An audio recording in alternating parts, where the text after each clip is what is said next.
Hi, Anna. How are you? Hi. Doing, pretty good.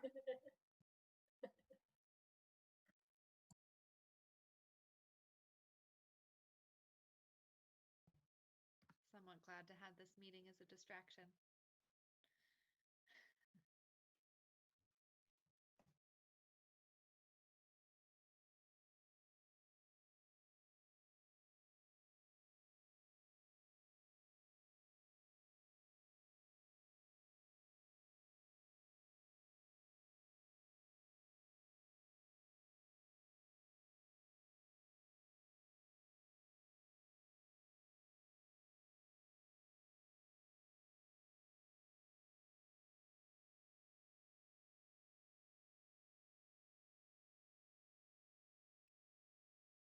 Hey everyone.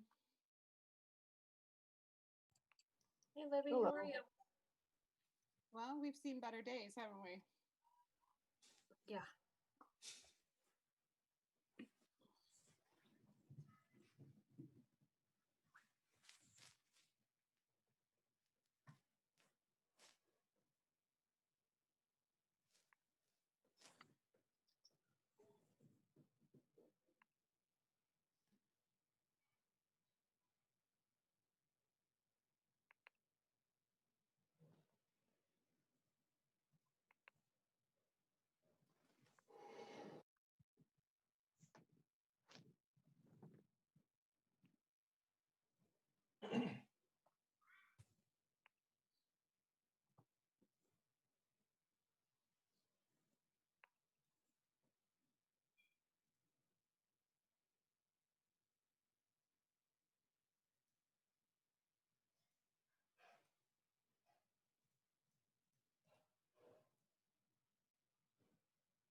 Well, Libby, what happened with the game? We just lost in the last 3 seconds. They're up by 18. It's a crappy day all around, Grant.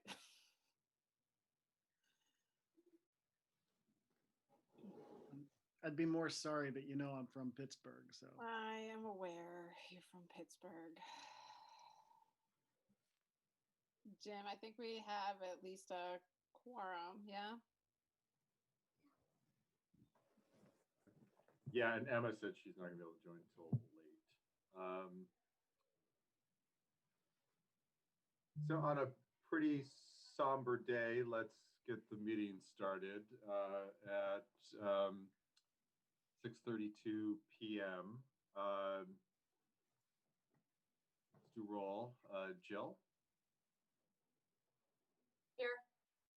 Aniket? Here. Jerry? Here. Ryan? Here. Oops, Amanda? Here.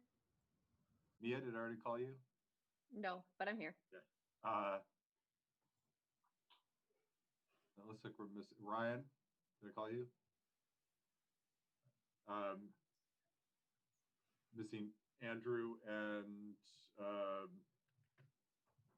Emma. I believe Andrew's going to be here, but we can start without him. There is one thing I want to add to the agenda, just a discussion. Oh, there's Andrew. Yeah. Andrew, want to announce your presence? Yeah. Hi, Andrew here. Okay. Yeah, Emma's has a conflict, is going to join late. I want to add one thing to the agenda. Kind of over break, there was a change in the vaccination schedule that I think has raised some questions about when teachers and other essential workers might be vaccinated. So I just wanted to allow a little time to discuss that and see if we maybe want to take some action to get further clarity, because I know that has thrown into question whether teachers are going to be prioritized in the vaccination rotation. And obviously they are doing great work and putting themselves at risk, and clearly essential to keeping schools open. So we could maybe discuss that a little and then figure out a way to see if we can get some clarity on what that change means and urge that teachers remain high priorities for vaccinations. That would be great. So we can add that, maybe just a quick discussion after the community forum. So is public comment. I don't see many non-board members on, but if anybody wants to comment, either use your raise hand function, or since there's not many people, you could just show yourself and physically raise your hand in your little Zoom box. Jessica. Anyone other than Jessica? Go ahead, Jessica, and please announce yourself for the camera. Great, thank you. Hi, my name is Jessica Della Peppa Clayton, and I'm the current educational technology teacher at UES. My understanding is that the educational technology position at UES is possibly being eliminated for next school year. I wanted to take a few moments to give you some information about what that position entails, how the students and staff at UES benefit from the work of this position, and what could be lost should it be cut. This year, the position now entails teaching grades K through 4 with a weekly 30-minute pre-recorded lesson, which includes activities that not only practice good tech skills, such as using touchpad, typing skills, and coding, but also lifelong skills, such as learning how to safely explore the world around them, who to ask for help if they run into a situation they cannot solve, as well as evaluating and problem-solving skills. In addition, students are learning ways to work cooperatively and give credit and constructive feedback. Tech class isn't just about using a computer. This class, like all the allied arts classes at UES, focus on transferable lifelong skills. Another aspect of the position is keeping colleagues abreast of the plethora of tech options in the world at large and helping them build confidence in themselves and their teaching. Many of our instructional assistants were issued computers for the first time this year in preparation for remote learning. There's been an ongoing year-long professional development for our IAs, as well as support for new educational programs, both being supported through the UES tech position. In the process of helping these colleagues navigate new technology, new responsibilities, and a new way of teaching, this position has opened the door for many of these colleagues, and they're a more confident addition to our school. They're able to support our students they serve that much better because they too have struggled with technology, learned how to overcome these obstacles, learned to problem solve on the spur of the moment, and they can teach these skills of resilience through action. This isn't just about how to make a call on Google Meet. Our teachers and IAs are learning lifelong skills too. I can see that there is an effort being made to create equity. That's a big part of why I chose to teach in this district. However, I am concerned that in an effort to be equitable, equity is going to be lost. UES has our youngest learners. They matriculate to Main Street Middle School with a certain amount of skills and confidence. If they no longer have the focused opportunity to practice these skills, they're going to need to learn them, catch as catch can, or not get them at all. Even with a part-time assistant assigned to the UES library, I feel like there will not be enough time for the one teacher, the librarian, to teach media art library standards that are already in place, as well as the educational tech that our students have learned this year. I think it's important to really look at what would be lost if this position were to be cut. Our students really need this, whether it's me or another qualified teacher leading our students. Our students need supported educational tech learning, and if the position's cut, something will have to give. Will it be the quality of their library skills, tech skills, both? Please do not take the opportunity of learning away from our UES students. Ensure that there is a dedicated tech education position at UES. I'm happy to answer questions either tonight or another time as appropriate. Thank you for your time.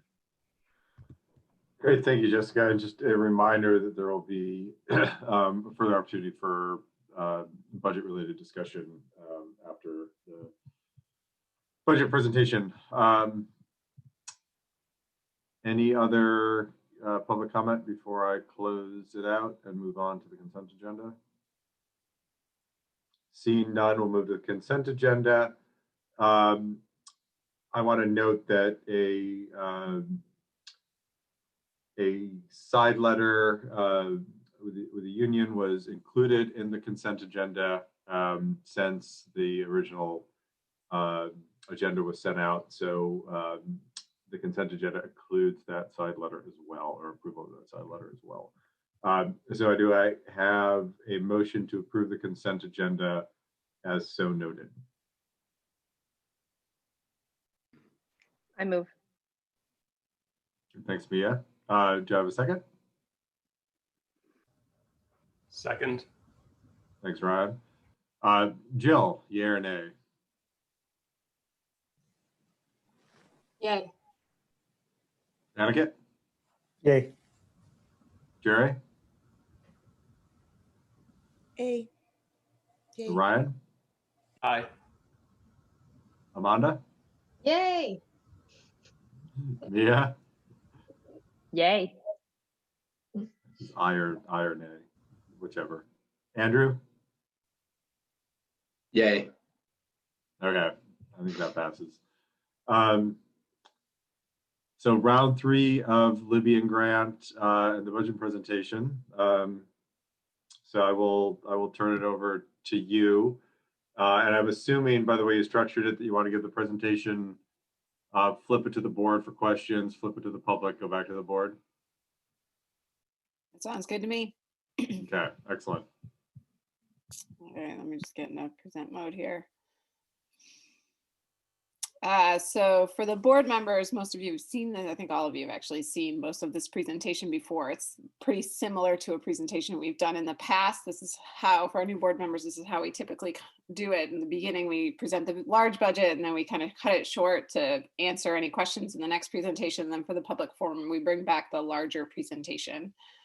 So a lot of this information may be repeats, but Grant does have updated numbers for us as well. So this is what we're going to go through tonight. Just a district overview, the size of each of our schools. Of course, Roxbury has 32 students, but there's no pre-K students at RVS this year. They have 21 in-person students and 11 virtual students this year. Union Elementary has 399 students. They have a full K4 spectrum of virtual students this year. Main Street Middle School is grades 5 through 8, 382 students. With our 5th graders in our own homegrown virtual academy, 5th and 6th graders, sorry, and 7th and 8th graders also be working with VTVLC. And Montpelier High School is grades 9 through 12, 382 students, and they have approximately 18% of their student population working with VTVLC this year. We have 243 employees, 147 of whom are teachers. We added this slide this year just because for this presentation, just because we thought it was appropriate to the demographics of our school. So UES has a 17% free and reduced lunch population. RVS is at 26%. MSMS is like UES at 17%. MHS is slightly higher at 21%. And the district overall is an 18% free and reduced lunch percentage of families. Families self-report this information. We highly encourage families to fill out the paperwork, as the numbers could be lower than what we expect. These numbers are based on the paperwork families fill out. So we highly encourage families to fill out this paperwork because it influences the district quite a bit. So here's the context. We have our budget themes that support our theories of growth, our 4 pillars. So it's high quality instruction for all kids in every classroom, a guaranteed and viable curriculum, a timely system to intervene, remediate, and enrich, and a collaborative and collective responsibility for student learning. We have our state factors that are in there. The dollar yield has decreased and the health rates have increased. And then we have local factors in terms of merger incentives, student enrollment, and this whole budget assumes that we are back to in-person instruction in a little more normal, and I put that in quotes, way next year, because who really knows? But this budget is assuming that we will not have two systems of a virtual system and an in-person system next year. So I took out a couple slides here, but I just want to remind the board that the right drivers for growth of any kind of school system is capacity building, collaborative work, focusing on high quality pedagogy, and the idea of systemness, that we work as a system, we don't work as individuals.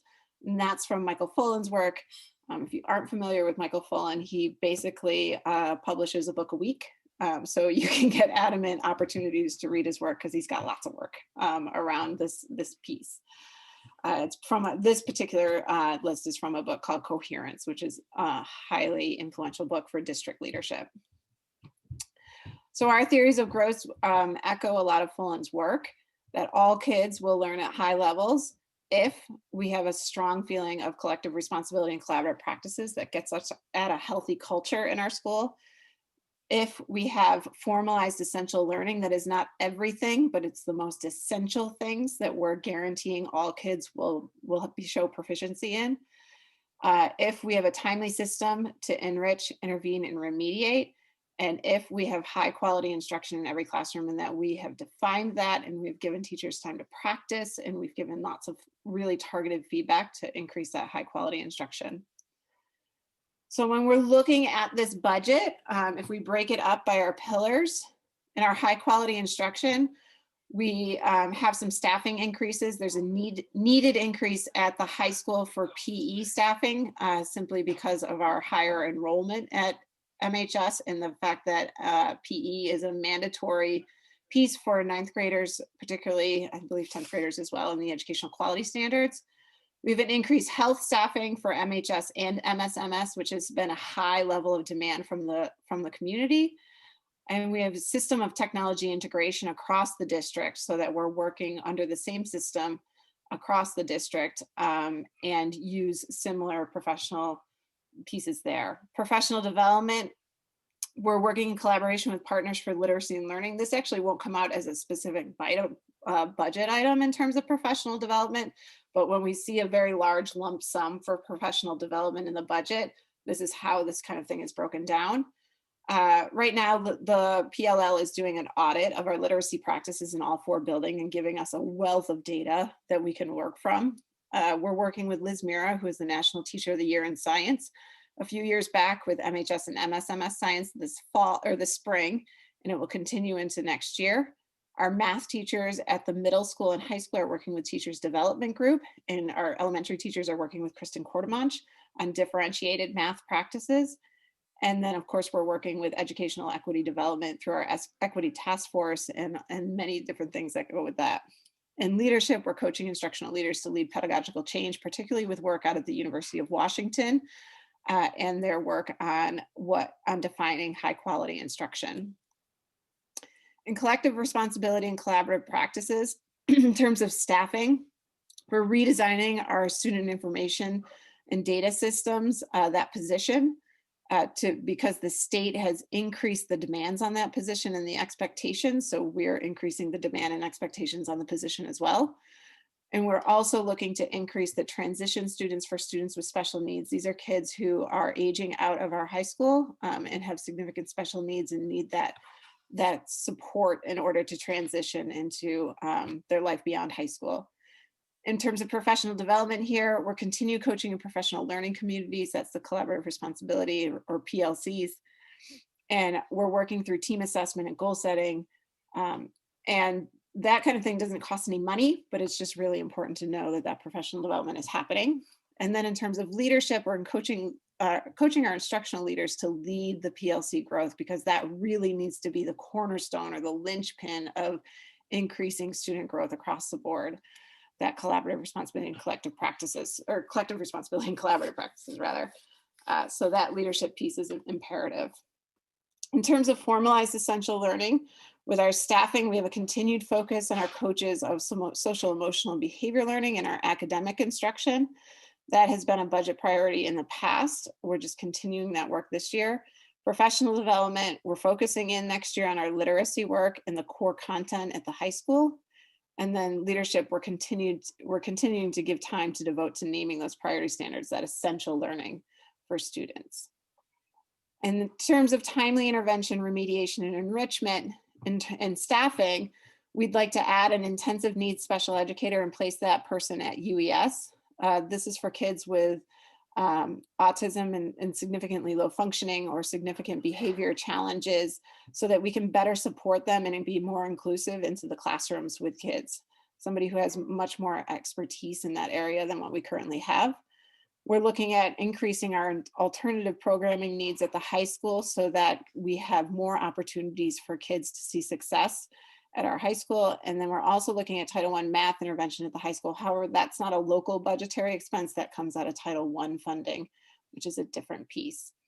In professional development, we really want to work with our intervention faculty so that they can truly assess and target where kids are falling short and move them faster along the period of growth in terms of academic and social emotional learning.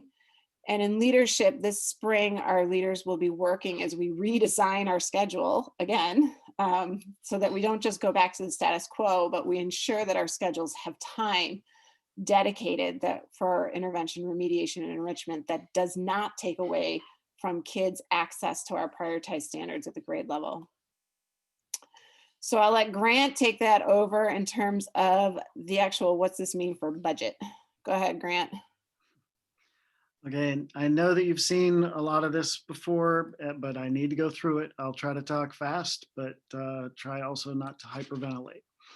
The first slide is just the changes from the last time that you saw these numbers. On the expense side, Tech Center tuition is up almost $20,000. We knew that we had more kids participating in tech ed. I bumped that up significantly, but I was off by a little bit more than one kid. That's based on a 6-semester average of participation. So our number is 20.83 kids, and I had been using 19.75. Teacher retirement assessments, there's two different kinds. There's an assessment for teachers that only became teachers, I think, after 2015. And then there's another assessment for any teachers who are paid for from federal grants.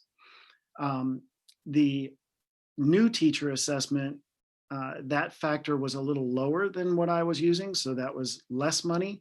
The federal grant assessment, unfortunately, was higher. The good news, though, is that federal grant assessment, since it's an increase in federal expenses, it also, as you can see, increases our federal revenues. Because if we plan on spending $300,000 from, say, Title I, we assume we're going to get $300,000 in revenues. So it bumped up both the expense and the revenue. As far as tax factors are concerned, the common level of appraisal for both communities came in. We were very close with Montpelier. The decrease was 2.42%. We had been using 2.5, so there wasn't a significant change in the tax rate. Roxbury, though, was a big surprise. Instead of dropping 2.5, which is what we estimated, it actually went up over 4.5%. So that big increase in CLA at Roxbury drove a large decrease in the tax rate. It swung from like a 6.5-cent tax rate increase to now a 3.8-cent decrease. So good news for Roxbury. We did get a draft equalized pupil number from the AOE. We had assumed it would stay level at 1255. It actually dropped about 7.8 students. So that was an unfavorable tax rate impact. In looking at it, we did lose a lot of pre-K and kindergarten kids. That's a voluntary, those are voluntary grades. And so a lot of families, I guess, have chosen not to send kids to pre-K and kindergarten. So that hurt our number. And we also had a large increase in the number of kids who are homeschooled, which we don't get credit for those kids either. Next. So unknowns, not many left. Equalized pupil count, I said we got the draft. It is still draft, so it could change. The dollar yield, we do have the tax commissioner recommendation, but that does have to be set by law. And I'm going to talk a little bit more about dollar yield in a bit. The reason is because due to these unfavorable tax factors, I think a lot of districts are probably going to come in with a lower increase in their education spending than they had estimated. And that estimate was factored into the dollar yield. So I'm thinking we could see a higher dollar yield by the end of the legislative session. So this is just a preview, and we'll get into more of the details on following slides, but just a few takeaways. As you can see, the total budget increase is 2.8%, which is very reasonable. The increase in education spending is 2.7%. That compares to 3.5% from 20 to 21. The goal was a 3% increase, so we hit that goal. The equalized pupil count, as it's highlighted there, is still a draft number. We do propose a capital plan again, a capital fund. We decreased it from 270,000 down to 250 based on those unfavorable tax factors. But that capital fund, as you'll see in the chart above, it's factored into the numbers that you're going to see that come up with our education spending and our tax rates. So it's, even though it's a separate article, whenever it comes time to vote, it's already been factored into our calculations.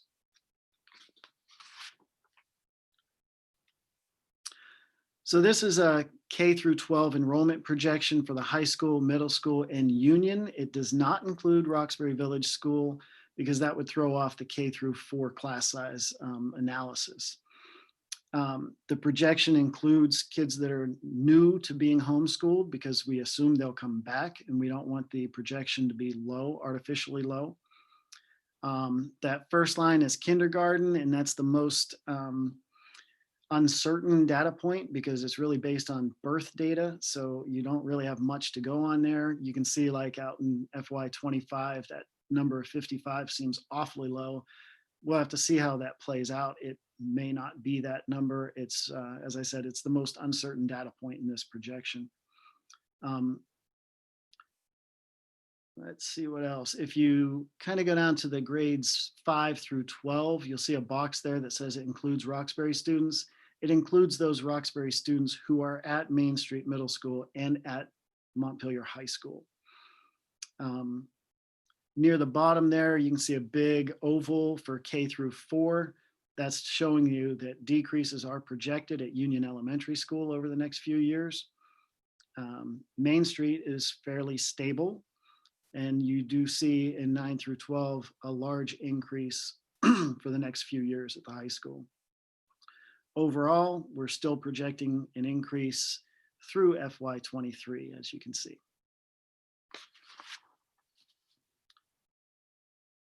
This is the enrollment projection related to class sizes at the high school, middle school, and Union. You'll see some color coding here. Green means that we are under optimal class size. Yellow means that we're near the maximum class size. Red means we're over. So some things to point out kind of in that lower chart for for 21-22, you can see some green there for kindergarten and first grade. That it does appear that the class sizes are low, but with COVID, it makes that data uncertain because that is projecting out current pre-kindergarten and kindergarten kids who I mentioned seem to be low this year, probably artificially low. In 22-23, you see that green again. So we'll be looking at those K2 projections to see if they're accurate. And if they are, we may need to make some staffing adjustments to get closer to optimal sizes. Because while you don't want to be over, you also don't want to be under. That's why there is an optimal class size.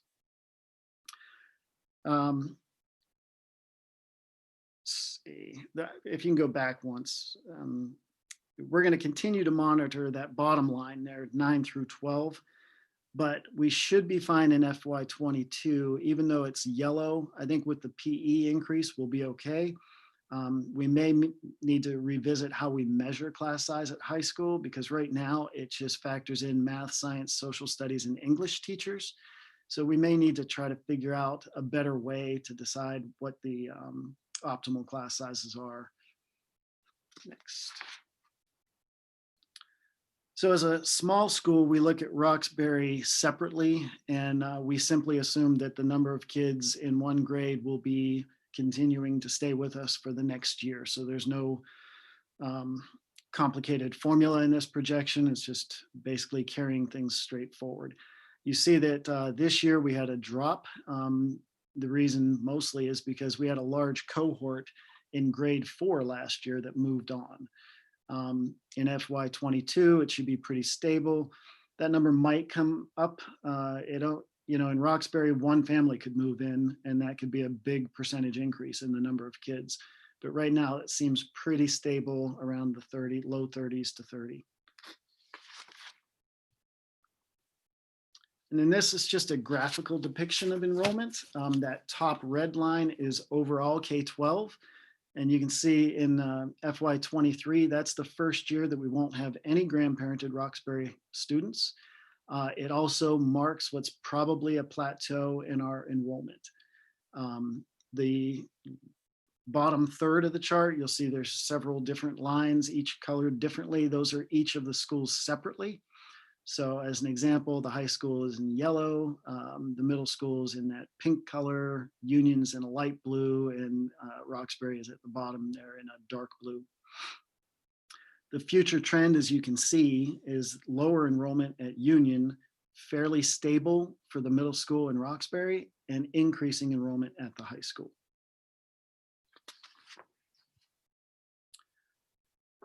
So staffing, we spend a lot of time looking at staffing because that is the majority of our budget after all. These next two slides show some of the staffing changes that we agreed upon as an administrative team. At the district level, we are going to create a grounds maintenance position, which will shift that work from being contracted with the rec department to being in-house, which will allow us to control and supervise that scope of work. At Roxbury, we're going to increase the nurse from a 0.2 to a 0.5. We need more than just the equivalent of 1 day per week. And as the note says, it's very difficult to fill a 0.2 position. The pre-K teacher position is vacant right now, so this is a good time to decrease that from 0.6 to 0.5 so that we are aligned with the number of hours that we offer at Union. At Union, we're going to add an intensive needs teacher to create an autism program and hopefully decrease outside placements for future years. The tech integration model is changed at Union. It'll be the same as the model of other schools. As Libby mentioned, as far as drivers of growth are concerned, we need to try to make things more systematized, I guess, as a district. This is one of those things so that we can create a system for tech integration. So at the middle school and the high school, we have a dedicated health teacher is what we're going for. It's showing up as no increase in staffing because we're basically converting a PE/health teacher to dedicated health. That is possible because, as you see the first bullet under the high school, we are increasing a PE position, a full-time position there. We also show math intervention, which Libby mentioned. It's not an increase there because it's actually a vacant position right now. So we are just making sure that we fill it next year, and it is paid for from title funds. So even though it's an increase in the budget, it's not an increase because it's not a new position, but Title I costs are included in the budget, but it's also a revenue because it's a federal grant. The alternative program, we had budgeted that at 0.75 this year, but we did not fill it. We plan on filling it next year at a full 1.0. That position is funded by Medicaid. So once again, it's a budget expense, but it's not an education spending increase because it's offset by revenues. Transition services is another thing that Libby talked about. It's not an increase in FTE, but we are going to take a full-time teacher and make half of their job focused on transition services. Student information systems at the high school, we're going to go from part-time to a full-time. There's just a need for additional support there for things like master scheduling, monitoring proficiency data, that type of thing. Next. So we'll jump into expenses. This is the overview slide again that you've already seen, but it shows the number that we're going to be tracking to, that $26,045,040.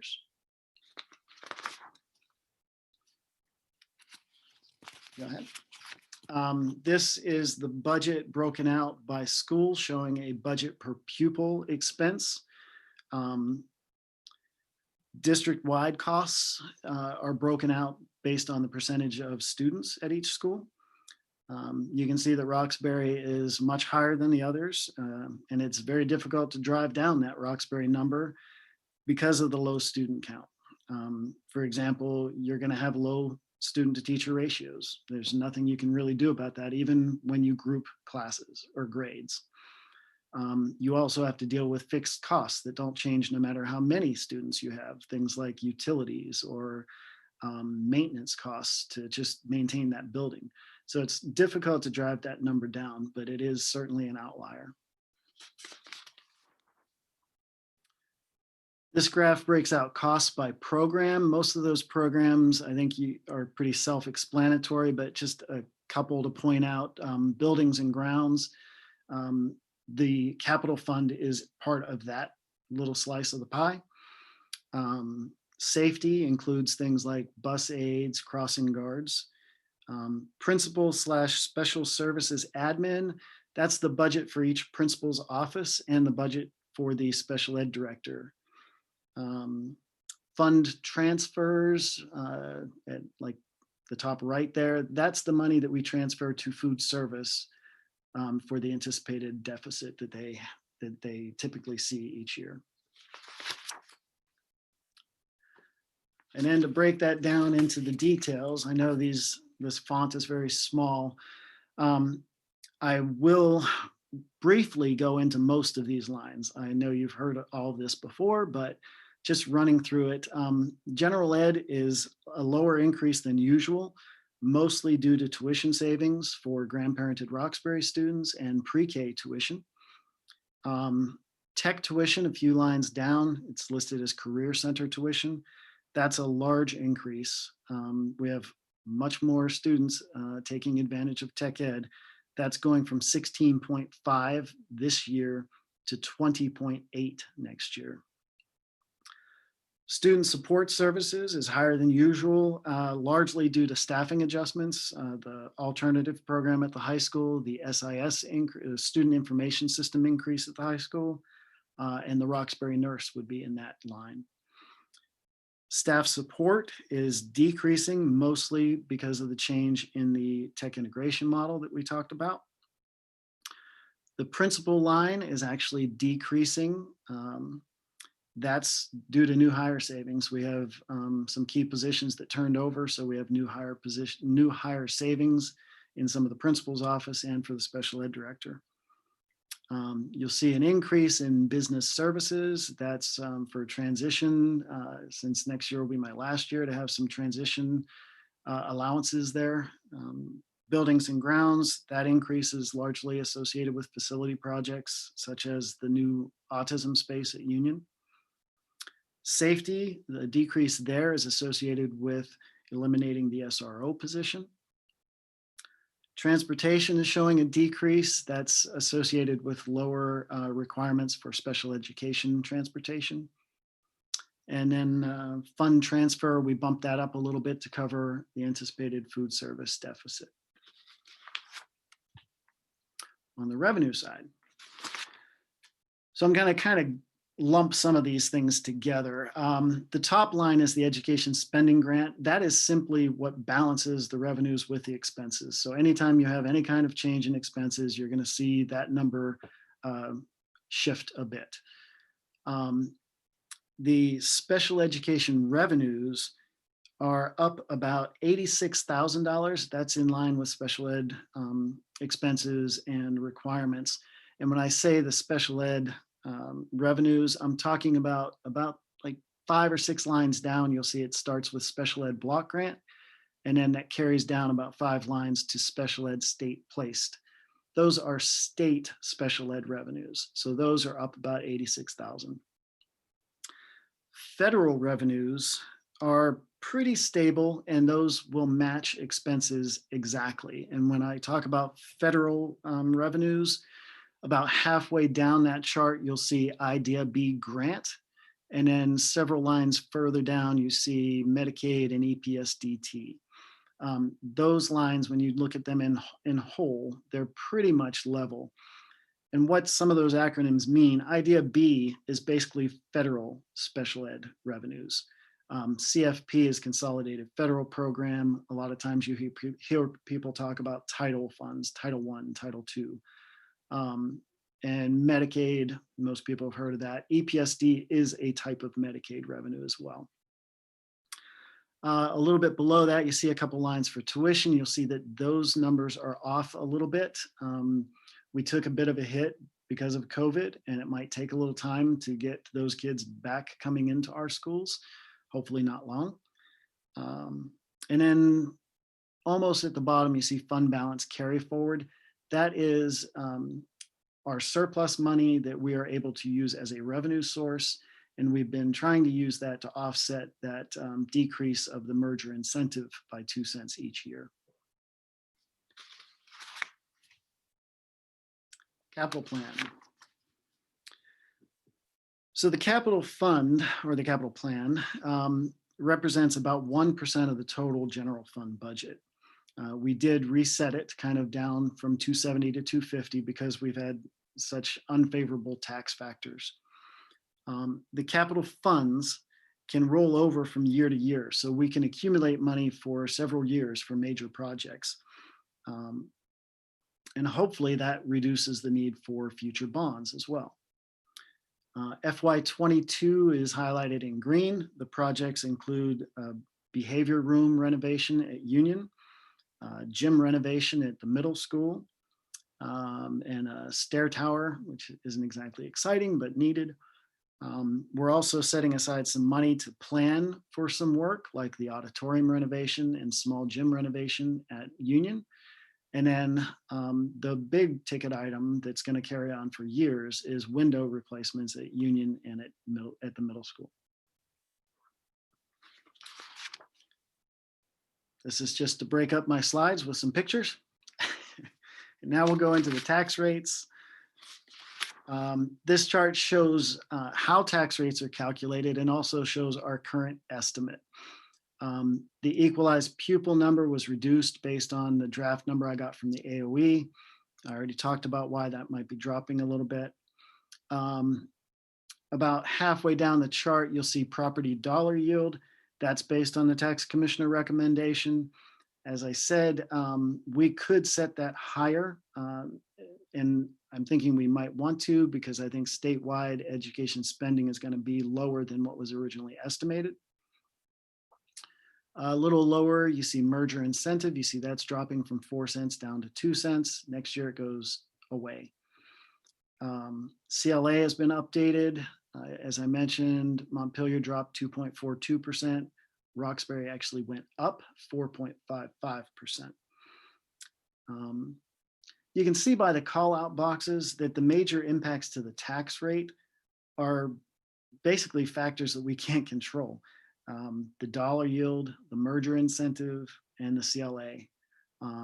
And to give you an example, for Montpelier, the tax rate's going up 17.6 cents right now, the estimate. 13 of those cents are for those factors that we have no control over. Next. So this slide shows the estimated tax impact based on property value, but the impact could change if the equalized pupil number changes or if we change that dollar yield. As the footnote explains, about 2/3 of Vermont households receive an income sensitivity credit. So the impact you see here is actually lower for most people. And this graph. Grant, this is Andrew. I do just feel like we should be clear about something, which is although income sensitivity lowers tax rates, we're looking at about a 10% increase to tax rates this year. And that means many people who receive income sensitivity, many of them will also see a 10% increase in their taxes. So I do think that's important to realize, because even though income sensitivity helps a lot of lower and middle income people in our community. A 10% increase is still a sizable increase. So I just want to put that out there. Yeah, and I want to circle back to that fact on my last slide. This graph just shows some history. I'm trying to track the history from the year before we merged till now. And as you can see, the Montpelier tax rate without the impact of CLA, which you can't really control, is that top line. It's about 7.7 cents higher than it was in FY18. If you look at that per year, that's about 1.9 cents per year or 1.3%, which is reasonable. Roxbury is a whole different story. I mean, you can look at Roxbury, even if you factor in CLA, and the tax rate in Roxbury is 14.5 cents lower in FY22 than it was in FY18. So good news for Roxbury, the Roxbury community. Next. So this slide shows some important things for us to keep in mind for future budgets and for future tax rate implications. The merger incentive ends in FY23, which basically means we have one more year of a 2-cent increase. On the enrollment side, we should see increases through FY23, the high school trending up, Union Elementary trending down. Class size standards may require future FTE increases at the middle school and at the high school, but may actually drive decreases at Union. We talked a little bit last time, I think, about the fact that the equalized pupil weighting is probably going to change, maybe as early as FY23. And when that happens, our count is going to drop. That will increase our tax rates. Grandparented Roxbury tuition will drop about $53,000 next in FY23, and that'll be the final year where we have any tuition. Transportation aid should go up in FY23 because it'll be based on this year's actuals, which will include Main Street Middle School transportation and Roxbury transportation. We are posturing for a new special ed funding formula, which is going to be based on a block grant instead of reimbursement, which gives us more flexibility on the positive side. On the negative side, it will probably result in less revenues. So just kind of the highlights here. The total budget increase is 2.8, which is reasonable. 2.7 increase in education spending, which is what the tax rates are based on. Residential tax rates are up in Montpelier, 17.6 cents. As Andrew mentioned, that's 10.2%. If we change the dollar yield, that could drop some. Roxbury is actually down 3.8 cents. The statewide tax rate increase was estimated by the tax commissioner to be 9%. So across the state, the average should be a 9% increase. Next and final. So what I was hoping we could do is open it up to questions from the board, and then I'd like to discuss some potential changes, not to the budget necessarily, but things that might impact the tax rate before we open it up to the public, if that's possible. So questions from the board? Thank you, Grant and Libby. Questions or comments from the board? I guess kind of questions we can, well, it says discussions or comments as well.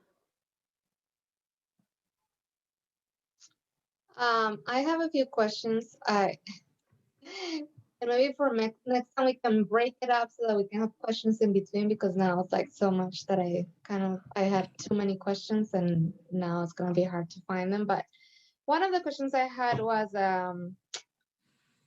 if we had the numbers for homeschool, like how many of our kids actually left for homeschool, and if there was a way, and if we had like a history of that, of how many. We have 72 kids who are being homeschooled right now. We traditionally have approximately 20. Okay. Less than 20 and little less than 20. So we have 40 to 50 new ones this year. And are we differentiating between homeschooling and virtual school? right? The Homeschooling is not virtual school. Right. Thank you. And then, can you tell me a little bit about the deficit of food services? You mentioned something about how like every year can you explain to me a little bit about that? About what is that? Yeah, food services, it's actually every district that I know of, food services never breaks even. They can't earn enough to break even. It's maybe possible at large schools where you have a big economy of scale, but where you have, 4 schools, especially at Roxbury, there's no way you can break even there. You're just spending too much on salaries and benefits. And we've been spending more because we've been bumping up. We're trying to get to that livable wage kind of $15 an hour thing. So we've been bumping salaries up by about 6% per year. And we restructured some positions because other than the director, nobody was getting health benefits, which we didn't like that. So now there's, I think, 4 positions that are enough hours per week that they qualify for health. That's great, but it's not great when you're trying to break even as a food service. So it's typical for food service programs not to be able to break even. And then the district has to transfer money over to the food service program to make them whole. It's hard for us to know what the real number is going to be on a recurring basis for us because it wasn't that long ago that we got a new and incredible food service director who's improving quality and improving revenues. But, 1 year into that, then we have COVID and that threw everything out of whack. So I'm assuming, 100 to 125,000 per year is maybe what we'll need because, like I said, if they try to increase prices, then you end up losing participation. It's just an ongoing struggle with every district that I know of in the state. So the way that it works is with the food service program is like a business then? It's like, and then so what you try to do is just like Failing business. It's like a partially funded business. We had a food study done, what was it, 3 years ago, Jim? It was when I just started, I believe. Yeah. And we had a lot of discussions around this, and we made very conscientious decisions that it's of such value from both a health and educational standpoint to our community to provide high quality food services to our schools that it is worth supplementing the business side and not having expensive or poor quality food services. Yeah. If that makes sense, Amanda. I mean, and we've had discussions about making, the food services free for all students, which I know has some expense attached to it, but I also think has some upsides as well. I don't think we should necessarily get in that discussion tonight, but it might be something to consider for future years. And so with that, because we got the COVID relief fund gave basically universal food for our district this past 6 months, correct? So is there like a study of how many people actually took advantage of like having the meals? And we don't have the exact numbers, but our food service is significantly lower than what it has been in the past. If you think about MHS in particular, I can give you the most close estimates there. At MHS, the food service line was traditionally full when kids were in person and in session. The food's quite excellent, actually. Invite any of you to come in a regular year to come have lunch with me at MHS because it's really good. Fresh vegetables, everything, huge salad bar, it's great. But right now we're having kids pick up meals after their classes or before their classes. And they probably do about 30 a day. And so we don't get reimbursed totally for the amount of food that's prepped. We get reimbursed for the amount of bags that are taken. And we get reimbursed for a higher rate. So traditionally, I think we get like $4.25 a meal. Grant can probably tell me exactly. and now we're getting $6.25 a meal, so it's more money. However, it's not enough to make up the difference between a typical in-person day and what's happening right now. Yeah, it's worth noting that the schedule of the school is different than usual too. So I mean, kids are only there for a morning chunk or an afternoon chunk. So I guess my guess is that probably has a lot to do with the decline. Yeah, and in terms of our virtual learners, we deliver 3 or 4 families. Anna could probably tell us exactly how many families she delivers to each and every day. A couple other people deliver as well. And then we have 3, 4. Thanks, Anna. And then we have our Pinky outside the high school for people to pick up meals, and he gives out approximately 30 a day. But when you think about that, our virtual population is 20% of our school population. That's a significantly low number. So if we were to ever think about universal, lunches for the whole district, what would be the next steps? I know that Well, for this year, and you have these projections. Well, one thing on that, just for context, is there are schools in Vermont that do provide this. They're able to provide it with federal dollars because they have a higher percentage of free and reduced lunch kids than we do. So because we're a more affluent community, it would be the local community that would be paying for that rather than federal dollars. So have we explored that before, Jim? I'm not sure. I don't recall. I'll be more than happy to start looking into what would be the next step to look into it. Just, that there are some studies that we could use, but this doesn't have to be a conversation right now. So, and if I have any further I will let you guys know. So it looks like it's about $100,000 we're transferring for food services, right? So that's the shortfall. Do we have a number how much it costs overall? Yeah, I'd say food service what's their expenses. revenue, I guess? Food service expenses are probably around $600,000 between salaries, benefits, food, supplies, that kind of thing. It's I think probably about 600,000, and we get maybe 150,000 in state and federal reimbursements, and then the rest of the revenue we get is just from charging for meals. And back in the day, you used to be able to make money in food service, but that's whenever you had soda machines and French fries, and we're not doing those things anymore, unfortunately. Well, fortunately, but not fortunately financially. This is the man with the lean cuisine every day. Just because our food service isn't up and running right now. That's right, because in a typical year, I'm like the #1 customer.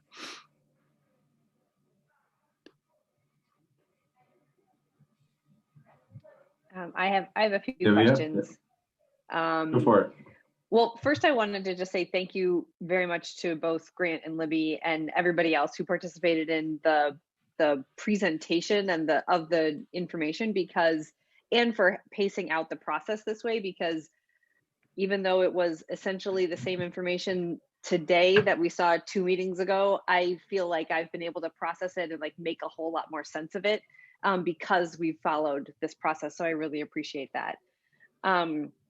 And that does mean that I've been able to think a little bit more and have a few more questions about some of the budget items.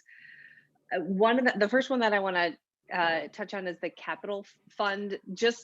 I'm curious about what would be the process for getting something on the list to be included in the capital fund. At the last meeting in the public comment period, we had some students and a teacher advocating for infrastructure changes like heat pumps that would make, particularly they were mentioning the Roxbury School, but in general, just looking at what would it take to make our buildings net zero and reduce our carbon footprint.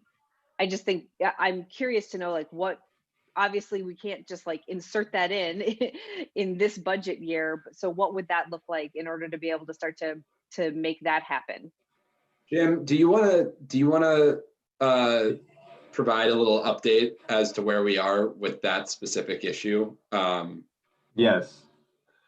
Yeah, so I mean, the idea of making our buildings certainly less carbon intensive, obviously the net zero goal out there has been raised several times throughout the years. I think it's always had kind of broad board support. Where I think it's kind of failed to gain momentum is, we have old buildings. We also have some things out of our control. I think some of the discussions have allowed the perfect to make the enemy of the good. I mean, I think we start with let's have a net zero goal. That seems very daunting to all the people who manage our buildings. And we have been, Ken Jones, who's a former board member, approached me and asked for a discussion, as has Molly Hutton, who's part of a group of students who are looking at this. We're going to hear from Molly and the students likely in March. Andrew Stein and I talked to Libby and Andrew LaRosa, and also I've been talking to Ann Watson about this too, just about throwing out some ideas. We want to get some ideas on the table. I think as first steps, we want to reach out to the effort the city's doing. We understand they've employed some experts to kind of, I think do some audits on their energy use, come up with some ideas as to how, the city can move towards reduced emissions and net zero. So we want to, find ways we can borrow from that effort. But I think the long and the short of it is this is a discussion I would like to have this spring. And I would like to frame it in maybe not starting with a net zero goal, but starting with what are some concrete steps we can do to bring us towards that type of goal. And some ideas I've had, and we're already doing this a little. I mean, we have the capital fund. We're making some efficiency investments. Maybe we look at some policies to ensure that we prioritize investments in the future towards things that also gain us efficiencies. I mean, you obviously have to take care of other needs, but making sure that this is a value that we're looking at as we're updating our buildings, as we're making investments over time, and then working with the city and other partners in the state to find ways that the district can, put us on a path towards severely reduced emissions. So it's a conversation that's been going, and it's a conversation I really want to have this spring with a little more vigor. And I wanted to circle back with Mia's specific question. So this, what's on the capital fund is no different than any other requirements, whether it's staffing or anything else. The administrative team gets together. We have a whiteboard that we fill up with all the requirements, which include facility requirements. So a lot of times those are focused more on student needs than on energy efficiency. But the biggest thing on that capital plan is replacement windows for the Union Elementary School and the middle school. Yep. Which those are old single pane drafty windows, which would help immensely. But we prioritize projects. A lot of times what we try to put on the capital plan are the bigger projects, the ones that we might need to collect money over several years, since that money can roll over. So it's kind of the same as any other priority, but I do want to make sure the board is aware.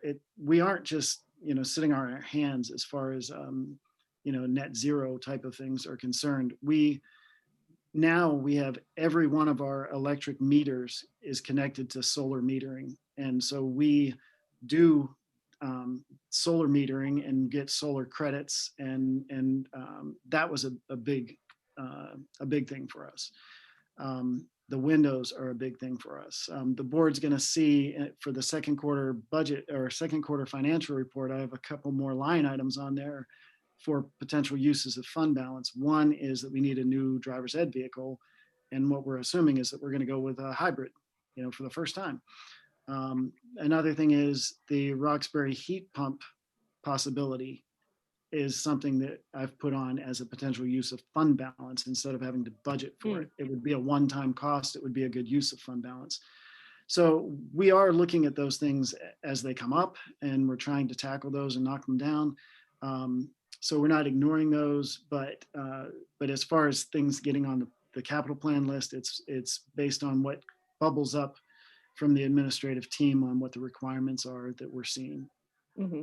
Great, that's The other thing to helpful. note too is that your question around how do things get on the list, like heat pumps is a great example. Last time or 2 weeks ago board meeting, whenever that was, seems like a month ago, that last board meeting was not the first time that we had talked about heat pumps, right? Yep. So that Andrew was already well versed in the need of heat pumps at Roxbury. That was just the first time the board may have been hearing about it. You know, we had a group of parents with Alyssa Shern and Paul, and you know, that group who we had monthly meetings last year around lead and radon and that kind of thing.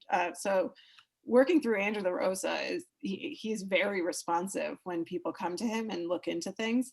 And so typically when it gets to the board, it's usually giving students the chance to present their ideas and, you know, and that kind of thing, which is an excellent thing to do as well. But no, most of those things are not a surprise to myself or Grant or whoever's on the call, because we've had conversations about it internally before. It's just, they don't happen immediately, you know? Yeah, but I think one thing we can do is we can, I think, solidify it a little more in kind of our goals and policies. So for instance, when these things are done, and communicate what we're doing out better. Exactly. And I think having it in policies or in goals will, I think, precipitate it being communicated out better. So when you are putting together, you know, the things you're doing, you're thinking about, okay, the board wants to see investment in things that reduce our emissions. You know, let's tell them about it rather than, you know, this is a good idea, and then, you know, we hear about it, you know, in piecemeal, which has kind of been throughout the years, because we are doing a lot of things. I mean, heat pumps a great example, windows are a great example, hybrids a great example. So I think just, you know, a little more of a focus on both, you know, how can we do it, and then making sure it's communicated what we're doing, and getting those ideas communicated, and then fostering more thought around further things. Emma, it looks like you're not done yet. I just wanted to say, and I think one thing I would add to, I agree with everything you just said, Jim. I think one thing to add is also knowing where we can direct someone when they come to us to how they can be involved in the process too. You know, just to, if I get an email from a student because they know I'm on the board, and I can say, oh yeah, the director of facilities is very responsive to this. Andrew Rosa, he loves it. Yeah, it's very, that's just very helpful to know. I do have a few other questions, but I'm happy to just pop back and forth if Emma wanted to jump in. I just want to follow, it's related to this topic. Yeah, so no, what? Yeah. You're okay, Mia. Emma, go ahead. So when Anne and the students came at the last meeting, I think their request was for us to just do have an estimate done on the heat pump at Roxbury. Is that something that has been discussed? And we've already done it. We already have the numbers. Grant and Andrew were actually talking about just that fact today. We've already done that. And so am I right that that's what they were asking for? I think they were asking for us to actually be part of this larger city initiative. And Jim and I are planning, we've both gotten emails from Ken and various emails from Anne, more recently Jim from Anne over the past couple of years on this. And Jim just reached back out to Ken just the other day to try and set something up so that we can flesh some things out. So heading out of budget season, we can have an informed board conversation about this with that group and with Andrew LaRosa and everybody. So I would say your timing, Mia, on this question is perfect, because their timing. Jim and I have been talking about how, yeah, this is likely going to be a priority for us heading into the spring. So that was my interpretation, Emma, with that previous context of having some back and forth with them, is that they want the schools to be a part of a city initiative. We're just trying to flesh out, you know, what are the services that they're going to provide. We understand they're working with a contractor. What exactly could that, we would love to have a contractor come in and provide, energy audits of our schools as part of a city initiative. That would be great if we could piggyback on that, for example, help inform our efforts. So I think from a budget perspective, I would just say that a lot of this, I'm not saying it's not important. I'm just saying I don't know that it needs to be part of the budget because, we're fortunate to have a good fund balance. And so if there's initiatives like this that are one-time expenses, this is a perfect thing to use that fund balance for. And the heat pumps is one of the things I was going to say in the second quarter report. We should set some money aside for that. I think first we need to do some more engineering to make sure it's going to work right and what the exact solution is. But we can deal with those things kind of through fund balance and through financial reports and recommendations and discussions throughout the year. But hopefully the budget is okay as it is. Great.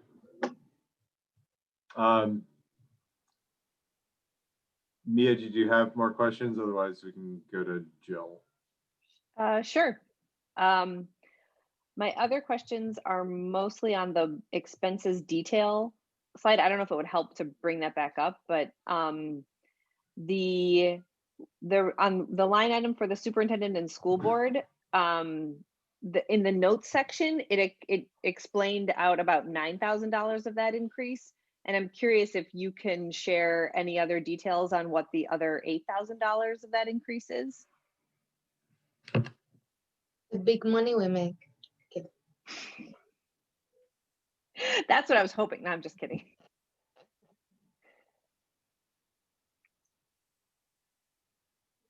Grant, you're muted.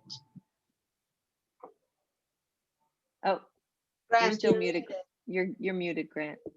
Sorry, that line is the school board and superintendent's budget. So right. that includes salaries and benefits for the superintendent's office, which, health benefits are going up 9.6%. Gotcha. Salary is going to go up a little bit. So the basically staffing, or not staffing, but salary and benefit increases, routine salary and benefit increases would make up the rest of that, if not more. Is the superintendent's office, is that Libby, Anna, who else is included in superintendent's office? Because I know there are other district leadership. I just don't know, are they counted there or are they counted in other places? Yeah, I'm trying to remember. I think it's just Libby and Anna that are categorized as superintendent.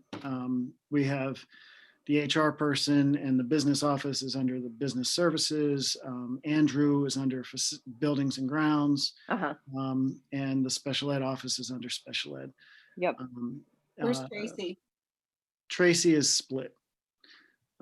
Some from superintendent's office, some from curriculum technology, or what would be counted as student support, I believe. Mm-hmm. And then speaking of the business office, you've mentioned that the person who works with you will be getting a bump in order to take on some of your knowledge as you transition out. And I've heard you talk about it as like, this is a transition. I'm curious if you have any ideas for once you're out, and if we have, or when we've hired another business manager, is that person going to go back to what they are currently doing? I'm thinking that's a large salary increase, and it's very hard to walk that back after a couple of years. I'm just trying to project out, like, what does that look like for future budgets? Yeah, it could be a couple of different things. That person is going to go through the budget process with me, through negotiations. Actually, she's already doing some negotiations. Grant reporting and reimbursement requests, all those kinds of things that my position does. And the idea is either then, she could compete for the position, in which case then she would become the business manager, and then her position would go back to just being a payroll person and that salary. The other option is that she does that work to basically make sure that all of the requirements of the job are known, so that if we end up getting a different person that comes in, at least there's somebody who can help the new business manager make sure that they're, attuned to everything. But those responsibilities, those increased responsibilities would go away, other than just helping with understanding what's required. It may be that that higher level of salary might be for a second year, because maybe there will still be some additional responsibilities that second year.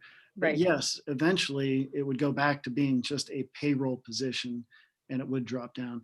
That's not the sole increase here, because you also have routine increases, and I believe somebody increased on health from like a 2-person to a family. So, there's other increases built in here, but that was just kind of the one that was an unusual increase, was bumping that up for the additional responsibilities, which will either go away completely in the second, in FY23, or might continue in FY23 during a transition of that new person.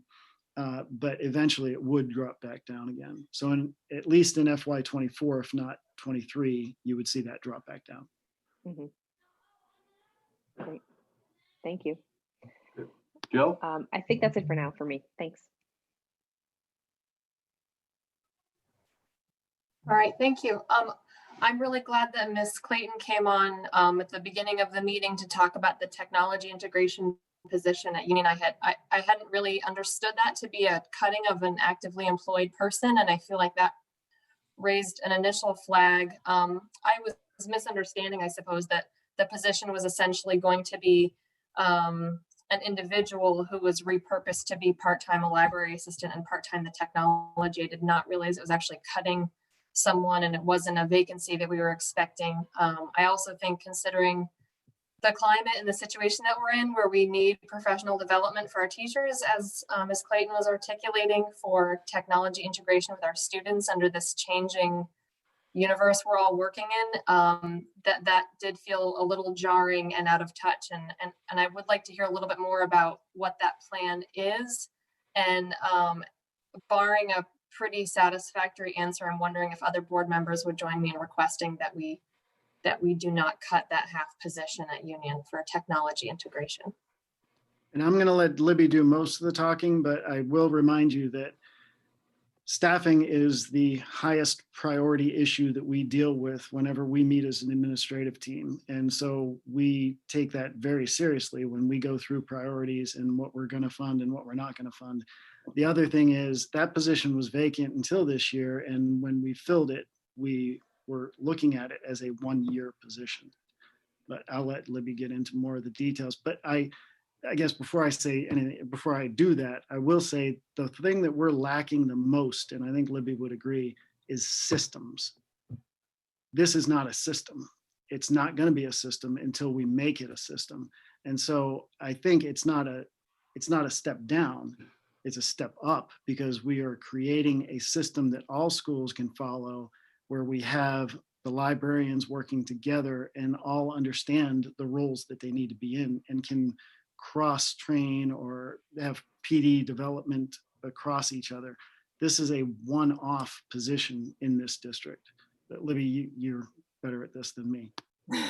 Well, that's from the budgetary side, which you did quite nicely with. The thing that we also know that increases students' academic achievement that we are woefully low at right now, and our literacy audit is incredibly clear in this, is informational literacy. We have a very limited informational literacy going on in our district across the board, K12. Our library media specialists, that's what their degree is basically in. So when we think about system, it's not just a system in terms of staffing needs, it's also a system of learning. So if our learning needs are around informational text, accessing the global society through technological means and that kind of thing, then we need to have a cadre of employees who have a specialty in just that, which is what a library media person does. Currently, it's the model at MSMS and at MHS. However, MHS has just gotten to, this year was the first year that we hired in a library assistant at MHS, so it hasn't really clearly taken off, obviously, since we're in this world right now, so we haven't had a chance to do it. But what we really are looking at is for not just how to use a computer and touchscreen and that kind of thing, but also digital citizenship. That's huge. Library media specialists are experts in that. We're also looking at informational literacy and accessing our global society, accessing outside world in a different way, rather than just how to use a computer and how to do that kind of thing. We are not doing our children's service right now in that kind of learning, and we need to increase our capacity to do that. So by looking at our system where we have our 3 professionals, 4 actually, because we just moved Roxbury last year into this role as well, when we have our 4 library media specialists working together to increase our students' capacity around informational literacy, it will move faster. We'll be able to do more as educators. And this was heavily debated when Jeffrey Jared was the person who had this last year. He retired at the end of the year, late last year. And it was a late hire. And so we have a provisional in there right now, a person who doesn't have the degree. It's a provisional licensure in there right now. And when it was hired with the idea that we would be using this as a 1-year position. Does Ms. Fry have her library media specialist degree, Yes. or is she a librarian? Everybody has to have a library media specialist degree right now. So she did. I didn't realize that they had switched over to that. Yep. So I do agree. I mean, I brought it up at the original budget proposal that was something that stood out to me as a cut. And we sort of discussed it a little bit, and I did more thinking about it. I still feel that, we had what we used to have at Union School is a full-time technology teacher and a full-time librarian. So those programs were really strong, and they were treated as 2 separate specials that the kids took. So the kids rotate through specials. Technology was one of them. Library was another one. So it feels like I'm having a hard time envisioning how, and I understand we're hiring the part-time library assistant. I understand that part, but how Ms. Fry can handle the same level of programming if she's cutting her time in half for both of those positions. And I didn't feel completely satisfied with the answers that were given last time. And I was hoping that maybe Ryan would speak directly to it.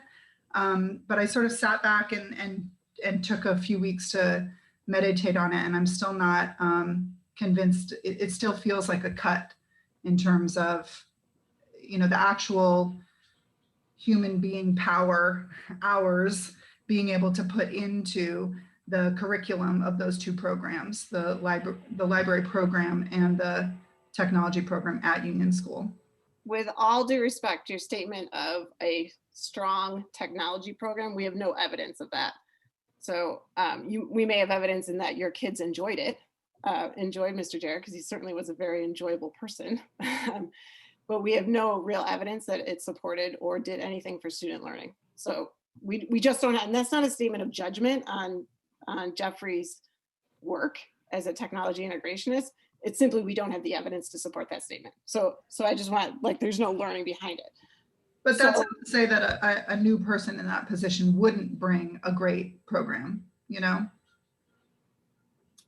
So if we don't feel like Mr. Jared brought a great program to Union Elementary School. That's not what I said. What I said was we don't have support. We don't have evidence to support that there was strong learning or that it was a strong program.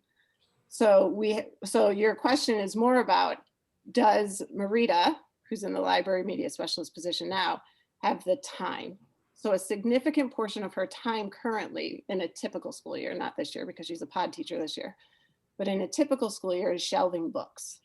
Because a classroom comes in, each kid has 2 books that they've taken out. So each kid has 2 books that need to go back on. So that's approximately 40 books a classroom a day.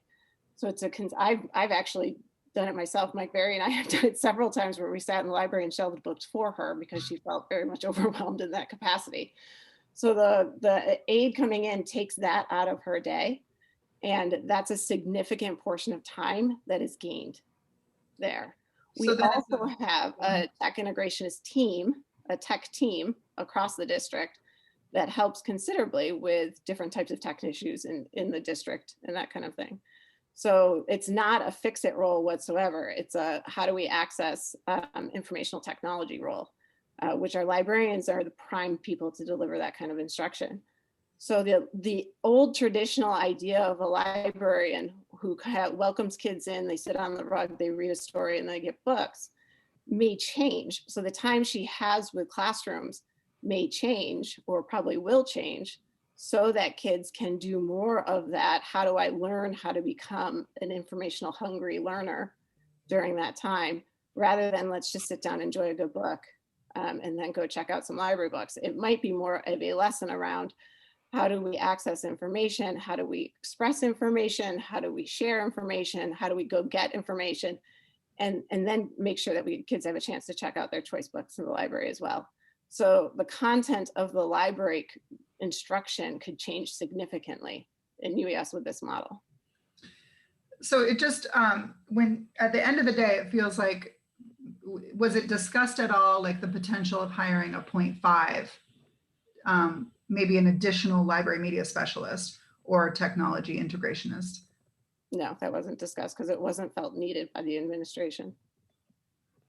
And so I guess that's the heart of what I want to know is like, why isn't it needed if we're, because I picture these classes when they rotate through their specials, it's like one whole classroom will be in the technology room at the same time as another whole classroom is in the library room.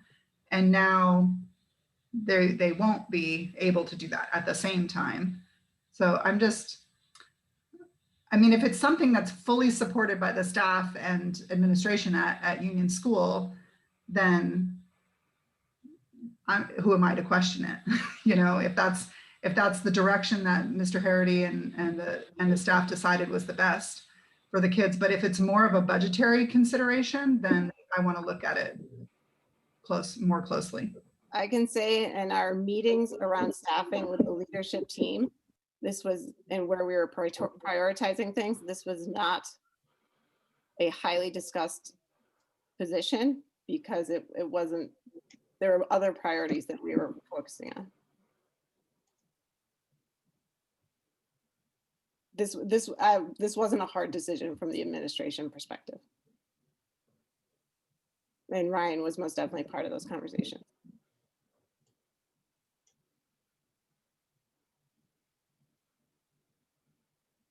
Jim, there's some hands up. I'm not. Who has their hand up? Amanda. Oh, sorry, Amanda. Go ahead.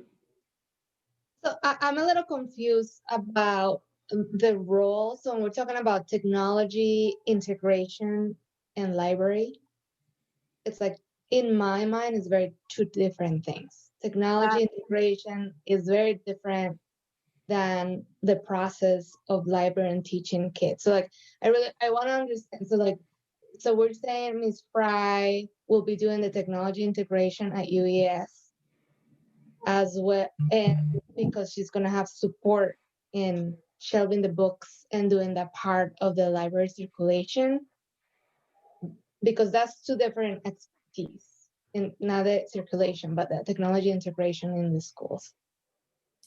If you're thinking from a very traditional model, yes. If you're thinking of those two things as different things, then yes, it is. But in the educational quality standards, it's not separate. It's a library media specialist. So the degree, the licensure, is for the librarian to do technology integration. In a traditional, very old school, how I went to school, they would have been very separate. But that's not how it's written in the educational quality standards. Okay. I still think there is two separate expertise in terms of the level of knowledge around the technology as a and so it'll be interesting to see it'll be interesting to see the National Education Technology Standards and like how that just plays in, because we are in this world right now. You know, we had to go virtual. Some of our teachers had some challenges.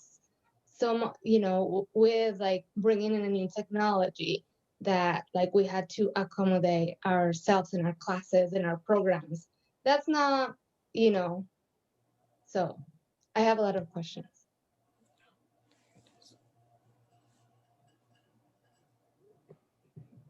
Jerry, were you Yeah, Jerry, it seemed like you might have a way to clarify? I have a few other questions, but I can go to Jerry. Jerry, you just muted yourself. Yeah. I was Yeah. just going to add that my best friend from college is a librarian, and the whole degree has changed significantly. She is a librarian in a high school. She had to learn how to create databases. It's a very technology-centric field of study now. So I was just going to add that it has changed significantly since, when I was in high school. Yeah, I think that might be part of the confusion, is that all of us were in school, well, in my case, 20 plus years ago. and it looked a lot different, I'm sure, than it does today, because we had a library and then technology was essentially typing. That was my typing class, was my technology. I wonder if maybe, because Ms. Clayton painted a really strong picture for me in the public comments of what a student's experience is now under the current system of what technology looks like. So I wonder if maybe this is Libby, this is something you could speak to, is like, obviously at Union, it's not going to look the same as it looks at Main Street Middle School or at the high school. What's the Union elementary students' experience going to be if we have this new system of an integrated library technology teacher setup? Will they have library and technology as a special, like they have PE and art, or will they have library, and in library there will be, maybe that, like, if we can look at it maybe from the student's perspective, that would help. The ISTE standards, which are the international standards for technology education, don't separate those two. They are all one and the same. And so we want kids to, yes, be able to use the Dewey Decimal System for what it's worth at this point in time, which I've been in many libraries in my last 5 years. I haven't actually used the Dewey Decimal System. However, that's what I learned in library, right? When I was there, and that's how the books are organized in a library. However, it's the informational technology that truly matters. And how do you not use technology to just take a, the old science project, which we still unfortunately do with the 3-winged thing, with the front and then the sides. Then kids like glue on their research onto those things for the science project. Oh yeah, okay. How do we not? Sorry, I definitely made one of those. Okay. Yeah, I think I made many of those. How do we not just take what was on those paper things and put it on a PowerPoint? How do we actually change the learning and the understanding through the technology? That's part of what the library media specialist can now do. So it's not just taking, your notes and putting it on a PowerPoint, but it's actually changing your thinking and growing your thinking to something deeper. That's what all the ISTE standards are all about. And it's not separating those two pieces anymore. Like, that's one of the reasons why I really love, although it makes Mike crazy because his job is so big, that it's curriculum and technology, because those two things shouldn't be different anymore. At first, when we first brought in computers and all those kind of things, it was different because we didn't really know, but those two things should be the same now. They should be one and the same, where it's not like this is technology time and this is learning time. It's all one thing. And that, can I just, because so I totally understand that, and that's why I'm a little confused about the position itself, because if we're thinking of systems, in systems, every teacher should be doing technology, and that's what EQS does, right? The EQS says technology integration means the infusion of technology into the curriculum, a tool to enhance learning and content. You still, and we have different levels of the way that each teacher is going to use technology. And from my understanding, and maybe I'm not understanding Ms. Clinton's position and like how that works across the board at UES with students and that. So like, if we're thinking systems, like every teacher should be using the technology according to the EQS and how that fits into the school classroom, how we're integrating all of that. So, and the EQS are is the education quality standards for And so I think it's important to, yeah. So I just have more questions about like, what is the actual position and like the role of Ms. Fry and absorbing some of that. Is that what's happening? I would say to the board, if the board would like us to put this position back into the budget, if that's the will of the board, then Grant can do that and he can show the numbers. It's going to be an increase, significant increase and a significant tax impact. We did not make this decision based on money or budgetary factors. We made this based on what we feel the needs of the district are as a leadership team. So the leaders in the district have decided that there are other places that we would rather put taxpayer dollars. We don't feel that this is the correct or a direction to go. We think it's an outdated model. But if the board believes this is the model to go with, then we will do what the board's will is. My general thought on this, just as somebody who doesn't really have a strong feeling one way or another, is there's this concept of loss aversion, and there's been a lot of studies of this. And when people lose something of equal value to something that they gain, they feel that sensation of loss twice as much as they feel the sensation of gain. And so I've seen, for example, in my current role as a manager, when we shift away from a system that's not working, people feeling a sense of loss and clinging on to that system. And a little bit of what I feel like I'm seeing right now is people clinging on to systems that they know and understand. And I don't think we fully understand exactly what is being proposed here, which is part of the issue. So I think, you know, on the administration side, it could be explained a bit better to us. But I think I will say Libby is, when people approach public education, I feel like I see a lot of people, they view public education in different lights. You know, some people think the purpose of public education, the primary purpose, is to achieve greater societal equity. Some people think the purpose is to maximize personal gain, and whatever that personal gain may be, whether it's to be the greatest citizen in our democracy or gain, you know, as much money as possible or gain certain skills, whatever. And so it's not as though there's like a right or wrong here, but I do feel like I'm just opining here. I do feel like Libby is bringing a level of expertise that we don't have to this issue. And I think what would be helpful for the board is, and we have one more budget meeting, correct? Yeah, we have to approve the budget the next meeting. So from my perspective, I think it might be helpful at the next budget meeting to better understand this new system and the advantages of this new system versus what we're doing now, or really what we were doing before, so that we can make a more informed decision about this. But I will say, just like listening to everybody on this, and I really appreciate everybody sharing their thoughts, it does seem like a lot of the board members are clinging on to what they know and understand. That's just my perspective.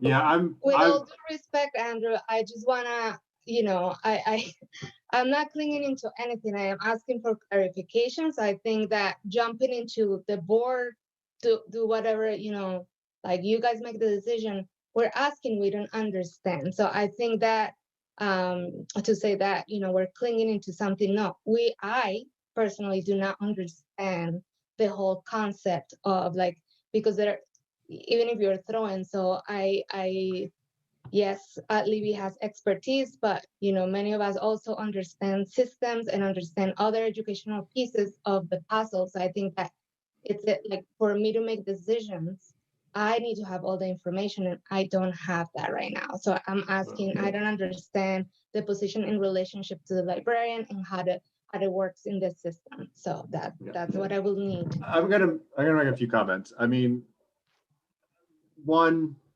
after hearing this conversation, I do not hear that this is a, you know, we feel a budget squeeze and we had to chop a position that we feel we want. I feel this is part of an exercise decision about the best allocation of resources and the best implementation of systems.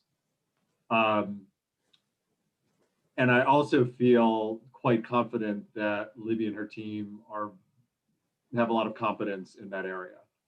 And frankly, a lot of confidence that we don't have, and a lot of confidence, frankly, that an understanding that we're not going to get with the amount of time we have as board members to fully understand it. There's a bit of a trust game with the budget process. We cannot understand every decision with the level of detail that we can in our own jobs, for instance. We just don't, Libby and her team spend, 40, 50 hours a week ingrained in this, analyzing it, looking at how the various pieces move together. I would definitely like a higher degree of understanding on a lot of the budget items too. I feel I have some understanding, but not the type of understanding I'd want if I had to make the decision from an administrative level. At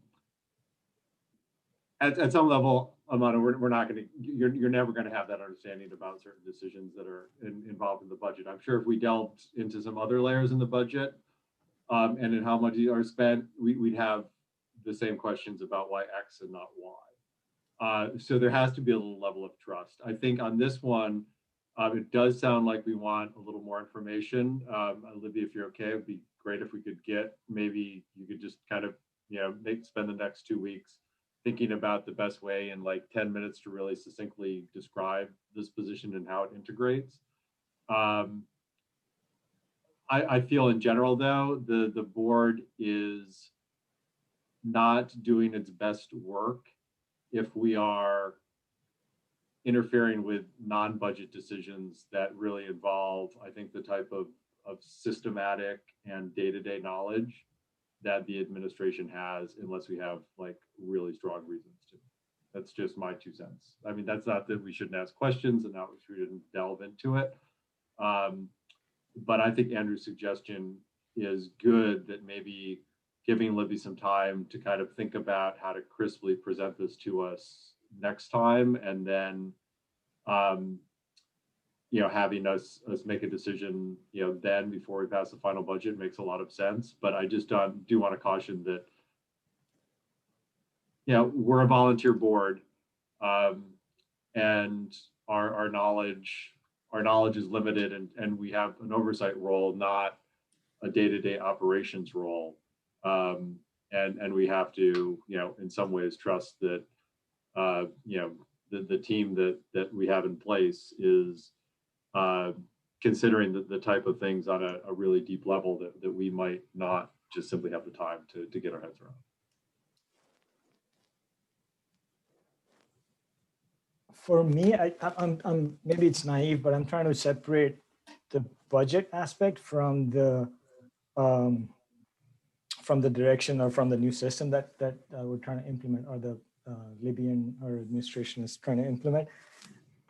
So if I separate them completely, then I'm thinking as experts in their fields, I would lean towards what their recommendation is. Their recommendation is going through the systems, upgrading the system. If I have to completely change those or separate those out, which means that if I don't understand which direction they're going, maybe I'll try to ask for some information about that. And that's what I guess, Jim, you were asking about. Maybe Libby can, during the next meeting or before that, shed some light on it. But I would lean towards, and I agree with Andrew, I would lean towards, and you as well, Jim, I would lean towards trusting the team that we have, because I don't bring those expertise to our school district. That's why we have the team we have in place with the principals and whoever. And if they feel that that's a better system that our kids would benefit from, I would lean towards that. But at the same time, as Amanda is mentioning, that a little more information about that, why we're going or which direction we're going, might be helpful. And then at that point, then if that's the decision we're making, then it becomes okay, because we want to implement that. These are the budgetary implications that we would need to have or whatever, right? And that just for me, maybe again, it's naive, but I'm trying to separate these two things out. I just want to be clear that this is not a matter of trust or not trust, and that I am a volunteer board, but I have agency to listen, to ask questions, and I am representing a lot of people. You know, so like, doesn't matter if I'm a volunteer, I'm here, and this is my role. And so I want to feel confident that when I ask questions, that it's not a matter of not trusting. I have total faith in the administration, love for all the teachers, for administrators. I am a fan of every single staff person. And when I ask questions, I don't want to be feeling like I don't trust. No, I want to ask and I want to make decisions.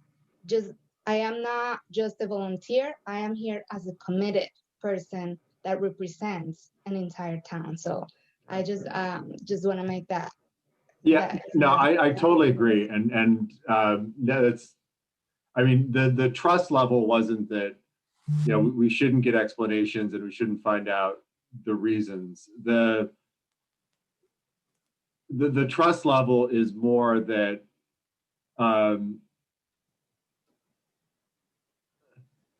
being able to go on an explanation that maybe you don't fully understand if you weren't part of the actual administration team, and looking for, you know, have they vetted it well? Have, you know, is this part of a larger plan?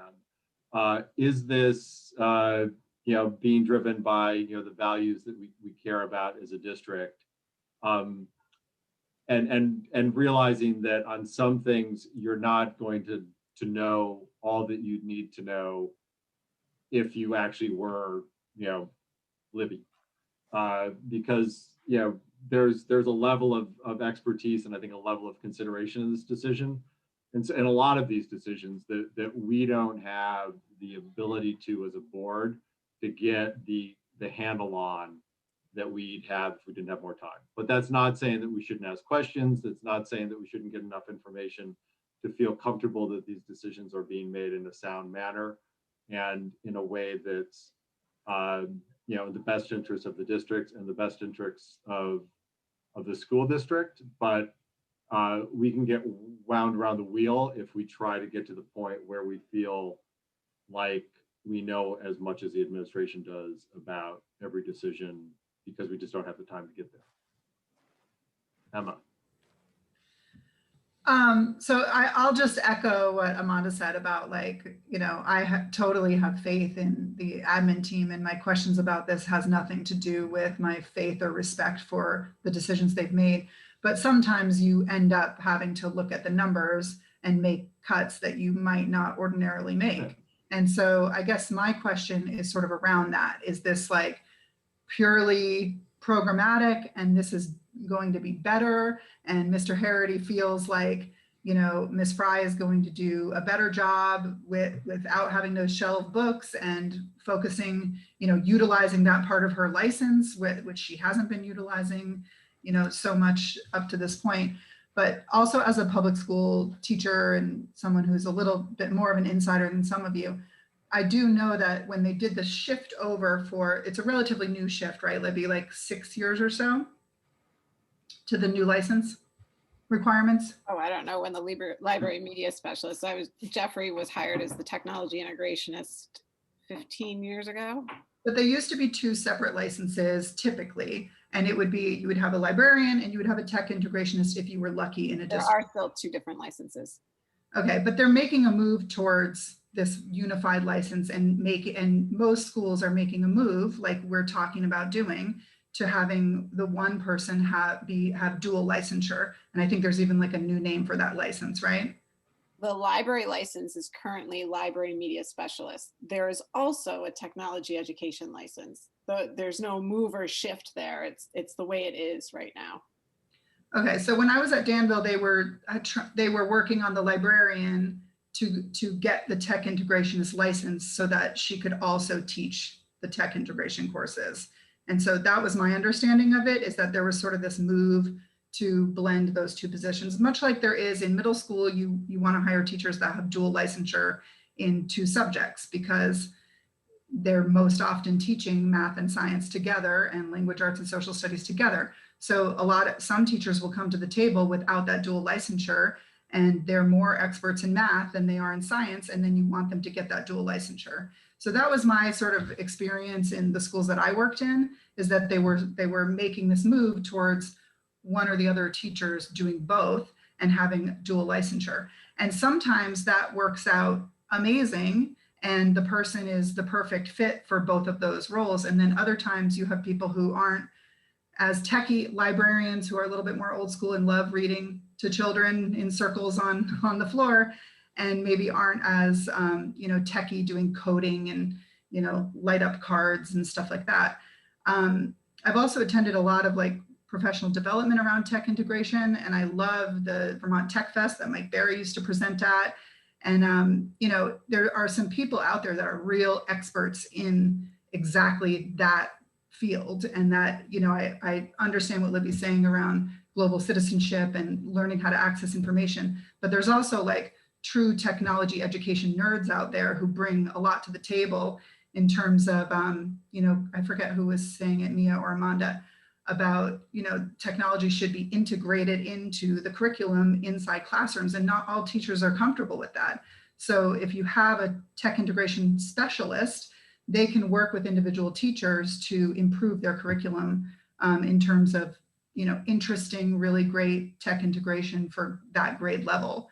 So that's sort of, in my mind, I dream big, and I'm like, it'd be great to have somebody that could really help, and maybe this could be a transition year where we keep that 0.5 tech integrationist that we're losing, and maybe have them do more consulting with classrooms or stuff like that. But so in my mind, I just sort of like, I'm excited about tech integration, and I've seen a lot of really great stuff happen.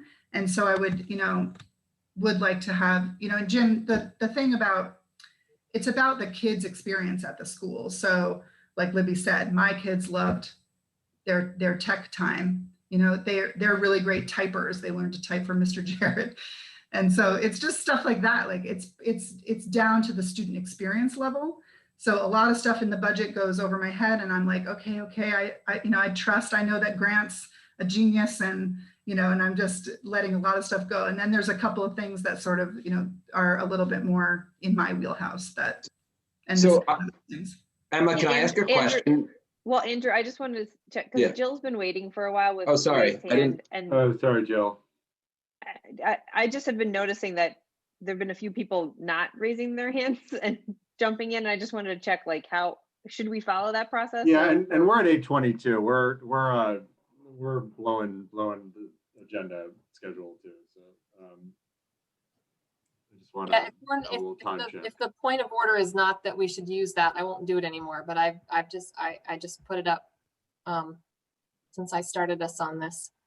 I just asked one question, which I think is a legitimate question. I certainly didn't feel like I was expressing any lack of trust or going where board members should not go. And I was actually satisfied with what Grant and Libby had to say. It definitely provided some context that I didn't have.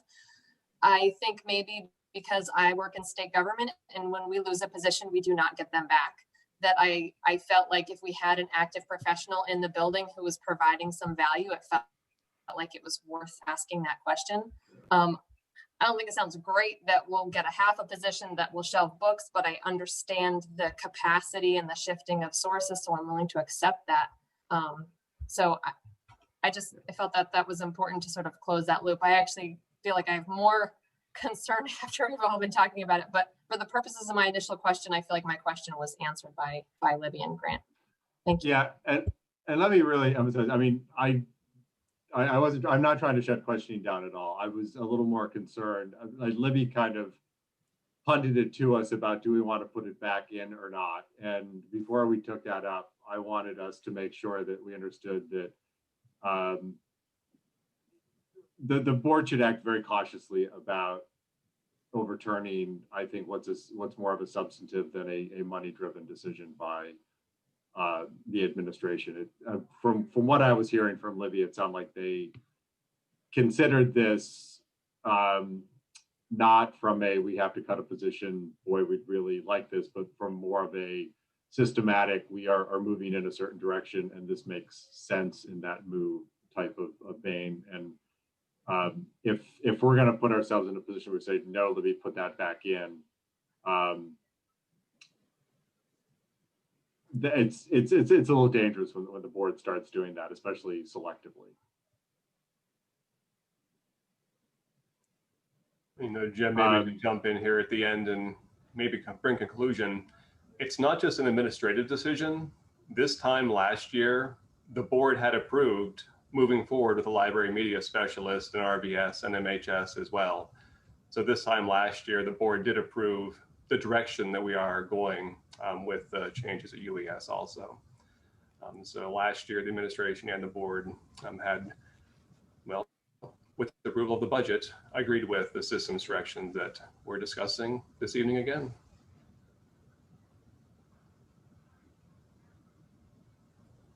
That's helpful too. Thank you.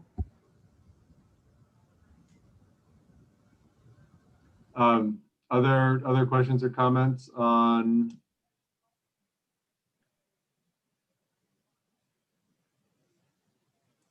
the budget? I guess one thing that I wanted to just follow up on from Emma, and it doesn't need to be answered right now, but I thought Emma made some really good points about the type of services and quality of services that she feels like kids and teachers were provided for. And I guess the general question I have is, it seems like there's a systemic change afoot. It doesn't seem that way. That's how it's been articulated. And the general question I have is, are kids and our our staff receiving those same or really better services moving forward? I guess that's the kind of 5,000-foot question I feel like I'm asking myself after all of the follow-up from what I said before. So.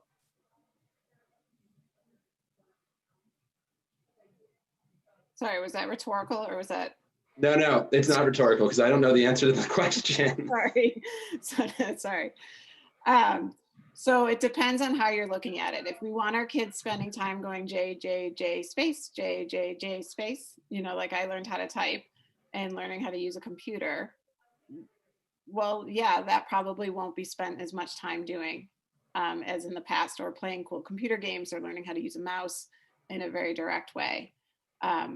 I can tell you, if we're using just story and opinion, my kids don't have that in their education, and they do just fine by learning it on their own or with their teacher in their classroom. What we want to move to is a more comprehensive way of looking at literacy instruction to include digital literacy, digital citizenship, and the people who are most expert in doing that kind of work across our system are the library media specialists. We have that model, as Ryan said, at the high school and at RVS from last year. We had it working at MSMS. It's taken a little sidetrack right now. And if we have all 4 library media specialists working together to provide that kind of vertical articulation and curriculum, then we feel we could significantly fill a hole in a gap in our curriculum that we have right now.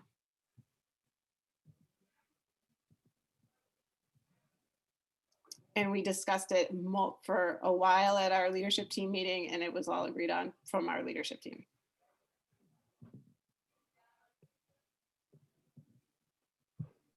Jim, before we end up getting completely cut off, I did want to talk a little bit about potential changes, which this could be one of, but I needed to talk about potential changes for the January 20th meeting because, as you mentioned, the board has to approve the budget.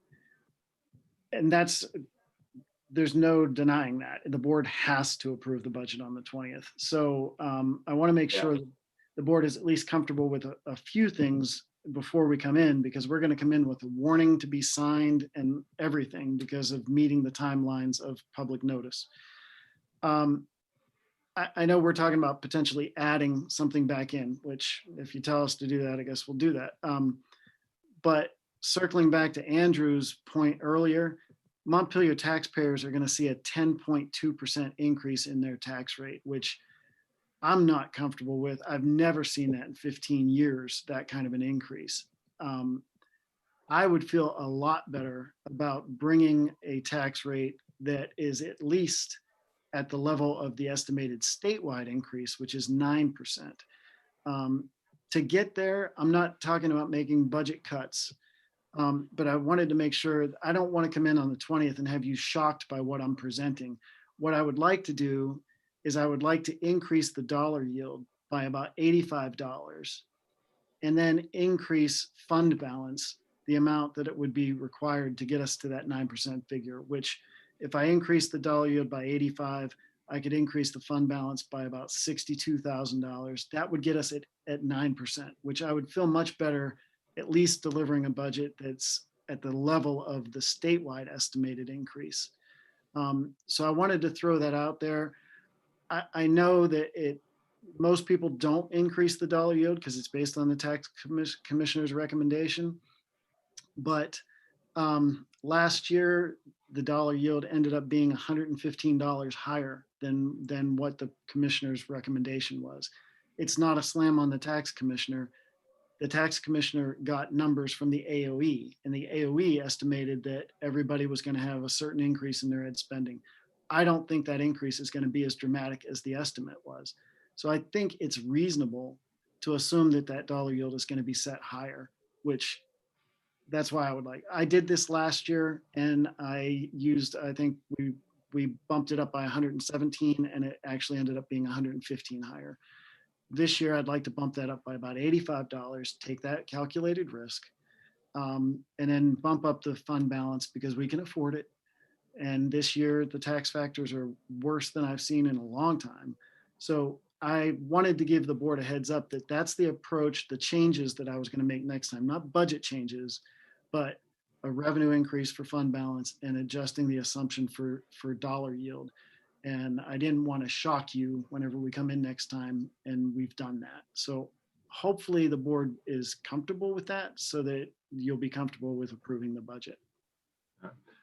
Jessica, I see your hand is up, and so why don't you go ahead, because I know we are allowing a little public comment. And then let's go back and let's give Grant direction on his question. And also, it seems like if we are going to want that half position back in, we should give direction, because we probably do not have a lot of time to change it next time, although I guess we could last minute. To clarify, Jim, it's not a half position, it's a 1.0 position. 1.0 position, sorry. Jessica. Thank you. I did want to clarify a couple of things, and thank you, Libby, for correcting the halftime full-time question. I certainly do not argue against what has already been said. I do feel like that there is a lot that can be done to align things a little more. And my understanding is that the high school and middle school media specialists are both dual certified. And my understanding that is our current media specialist at UES is not. She's just a media specialist, which does involve a lot of those things that Libby has already set out, digital citizenship and things like that. With me in this position, or anybody else in this position, there's definitely the opportunity for more integration, and we have not had that opportunity yet. You know, welcome to COVID 2020. And I do think that there's room for collaboration to continue growing in that aspect. And I, even with Marita teaching the digital citizenship skills that are very important in 21st century learning, I'm still concerned that trying to teach 5 grades those skills, along with everything else that is required of the job, including having a halftime person shelving books, I still am concerned that's not quite enough time for her or anybody to do that job thoroughly. It would be 5 grades of our youngest kids versus, you know, middle school and high school who they're doing it full time for older kids in smaller grades. So while I completely respect everything that's gone into researching this, I know this is not something that anybody would take lightly. I just want to make sure that our kids are not going to miss out on everything that has been growing and growing in these 2 programs.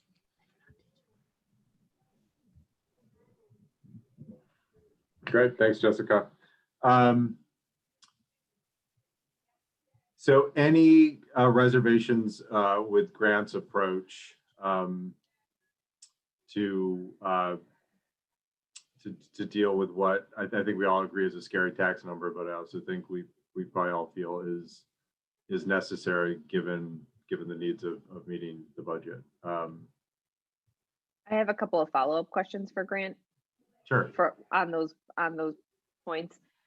Grant, you were saying you would increase the dollar yield from what the tax commissioner is recommending by $85, right? And last year, it was finally set at $115 higher than the tax commissioner had recommended, right?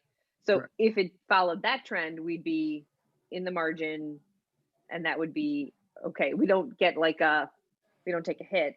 What happens if you're wrong and the dollar yield either stays where it is or just doesn't go up higher than like $85 that would never more than happen. All that is it's influencing our estimated tax rate. So, like last year, if I had used the tax commissioner recommendation, our estimated tax rate would have been 1.8 cents too high. Because I changed it and I made an assumption of $117 and it ended up being $115, our tax rate estimate was off by 1/10 of a cent. It doesn't impact our budget. We don't take it. All it is it's basically me using a little bit of a different factor to estimate to the public what I think the tax rate is ultimately going to be. It's always different because the dollar yield is never set exactly at what the tax commissioner's recommendation is. And once again, it's not a hit on the tax commissioner. The tax commissioner gets all these data points from various places. One of those is an AOE estimate of ed spending statewide. And even I assumed that we were going to go up by about 3% or 3.5%. We only went up 2.7. I think all the districts in the state are probably fighting to try to drive their spending down, which means the tax commissioner got a data point that's probably not going to be true. So I think it's safe to assume it's going to be higher. I don't know how much higher. It's always off a little bit. The risk to us is just that the estimate that we give to the public could be a little off, but it always is off somewhat. It's usually off too high. And I don't think that it's going to be, I don't think that I'm giving an estimate that's,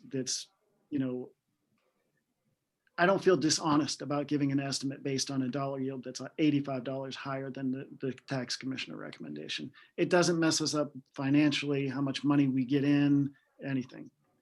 We're authorizing Grant to make a different assumption than the tax commissioner did several months ago. And I do think we are in a different climate than we were several months ago economically.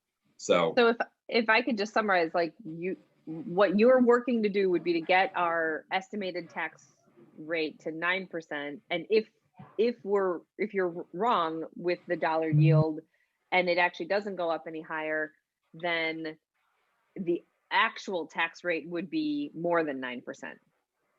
Correct. Okay. After people voted on the budget, right? We find all this information out actually after we vote on the budget. Yes. Ironically. Yeah, which is always a little awkward and scary. Yeah. But and then historically though, the dollar yield, I've never heard the dollar yield ending up being set at or below the tax commissioner recommendation. Great. It always ends up being set higher. So it's not, okay. Like I said, it's not being dishonest. It's just me trying to give a better estimate of what I think it might be. Okay. And then my second follow-up question is, can you remind me the size of our fund balance currently? It's over $2.5 million. Okay. And what was it that you were proposing? Increasing it instead of 250,000, making it 62,000 higher. So like 312,000.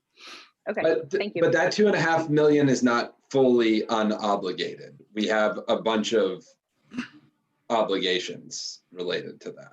Yeah, I mean, like this year we're using 240,000 as a fund balance revenue in FY21. We plan on using like 300,000 if you accept this in FY22. Maybe another 250 to 300 in the next year. We still would have a sufficient amount that I would feel comfortable, and we would still be able to use fund balance for one-time requirements, such as some of the things we've talked about earlier. We do need at some point to control the decrease of fund balance as a revenue source so as not to tick up Certainly. tax rate in any one year. But we've got a sufficient amount that I think we can easily have a glide path of reducing that down later. Okay. Yeah, I- and the fund just balance to- right now is about, what, 10% of our total budget, and I think we're required to have, what is it, 2.5 or 3%? The old fund balance minimum. The old policy, which I don't even know if it still exists, used to say 2% as like a rule of thumb. Yeah, so we've got a, it's good to have a bloated fund balance in the current climate, but it is much larger than usual. Yeah, I feel comfortable with the things you've recommended, Grant. Thank you. Grant, I have oh, sorry, Annika, you go first and then I'll ask. Thanks, Andrew. I was just wondering, Grant, you mentioned that historically the dollar yield has always been, tax commissioner has always come under, and then it's ended up more. But you mentioned last year you went $115 above. Historically, or in your tenure, have you always gone above the tax commissioner? No, ironically, last year was the first year I ever did not use the tax commissioner recommendation. And it was based on some things that were going on that I thought were going to end up resulting in a higher dollar yield. Whenever the pandemic hit, I was panicked because I thought, uh-oh, the one year I do this is going to end up backfiring on me, but it still ended up being set higher. So there's nothing that says you have to use the tax commissioner recommendation. It's just most business managers and school boards use it because it's the best number you got. But each year it's frustrating because you present a budget that gets voted on with a estimated tax rate that every year is higher than it ends up really being because the dollar yield gets set higher. So last year was the first year I did it. And it, luckily for me, it worked out. And I like I said, I think that it's a safe assumption that it's going to be higher. I wouldn't be surprised if it's even more than $85, to tell you the truth, but we'll see. So historically,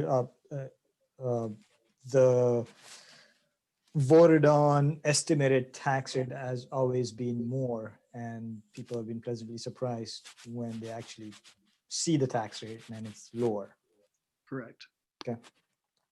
Grant, so one thing I do think is just important for everybody to realize, and I think our entire board is aware of this year, because of extraordinary circumstances, we are deficit spending, but we have a fund balance to support that. So we're using the fund balance to cover that. Do you have an anticipation of where we'll be in terms of unencumbered fund balance at the end of this fiscal year, ballpark? Yeah, I think I already did a second quarter report, and even after I set aside things like the replacement vehicles and heat pumps and such, I was about $1.8 million. That doesn't take into consideration a potential deficit this year, but the reason why it doesn't is because as I looked at the second quarter report, I'm not sure we're going to end up with a deficit. We have savings that I didn't anticipate that we would have, because we're virtual or just half-time, or there's a lot less kids, there's a lot less in supplies. Substitute expenses are way down. Overtime expenses, there's a lot of expenses are coming in lower than I anticipated. So we will overspend in some lines, but I think we're going to underspend in some. And in some cases where we really overspend, we spent almost $200,000 on ventilation improvements and these special filters that are running in every room. We're getting CRF money through Efficiency Vermont to cover that. So I'm no longer sure that we're even going to have a deficit this year. Wow, that's great news. Really great news. Other question for Grant. Go ahead, Amanda. I also want to be cognizant that Tina has her hand up, but I also want to again remind us that it's 8:42. No, that's what I want to say, that Tina has had her hand up a while. Okay, yes, okay. Tina. Sorry, I wanted to get the Grant part done. Thank you, Amanda. I have two two things. One is, and you sort of spoke to this, Grant, is certainly 10.2% sends me over the edge. So I appreciate your idea. But would we, Andrew's laughing at me, would we, using the fund balance is great because we have it and we should use it. But, you know, it'll be next year and the next year. We've used it and the budget keeps going up. But you're feeling we're going to be okay about that. Yeah, I think these out of control tax factors are here this year. They may be here for another year or two, but I think at some point these tax factors are going to calm down.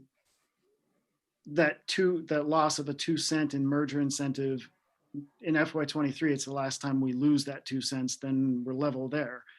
I think we have enough that we can control it. We look at it every year and then look each year, a few years down the road. I think we have enough that we can control the amount of fund balance we're using and draw it down slowly so that we don't make the tax rate go out of control.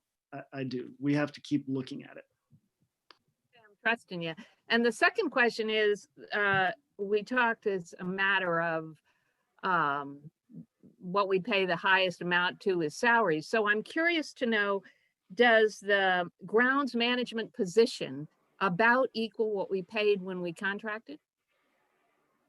Yeah, well, it depends on, you never know what you're going to have to pay with benefits, but it should be pretty close. We're going to have some upfront costs, one-time costs on like buying zero-turn mowers and that kind of stuff, which as a one-time cost, I can use that out of fund balance, so we're not increasing the budget. But we wouldn't have to buy that high-cost equipment each year. So I don't think it's dramatically different. The thing is, it's hard to say what it's going to be in years to come because that agreement has come up a few times as far as the desire to change it or increase the amount that we'd have to pay. So I'm not sure if it's a 1-for-1. It's not agreement with the rec department. Yes, with the city. Yeah. Okay. Thank you. And what Grant, not to prolong it, but what Grant didn't say is the guys who do our fields right now through the rec department are both retiring. So it's kind of it's a good time from both perspectives to do a different way, Actually, I'm thinking about the city budget. I think they should not hold that position. They should take it out because they no longer have it. That's a different board meeting, Tina. That's Tina, you should go to city council and tell them that. Yeah, that's what I'm doing. It's next Wednesday. And I just want to clarify, Tina, I was laughing with you. I was not laughing at you. I knew. Other questions for Grant. And then on the integrated tech position, is it fair to say we don't want to give any specific direction to Libby, but maybe would like another 5-minute explanation just at the beginning of the presentation next time?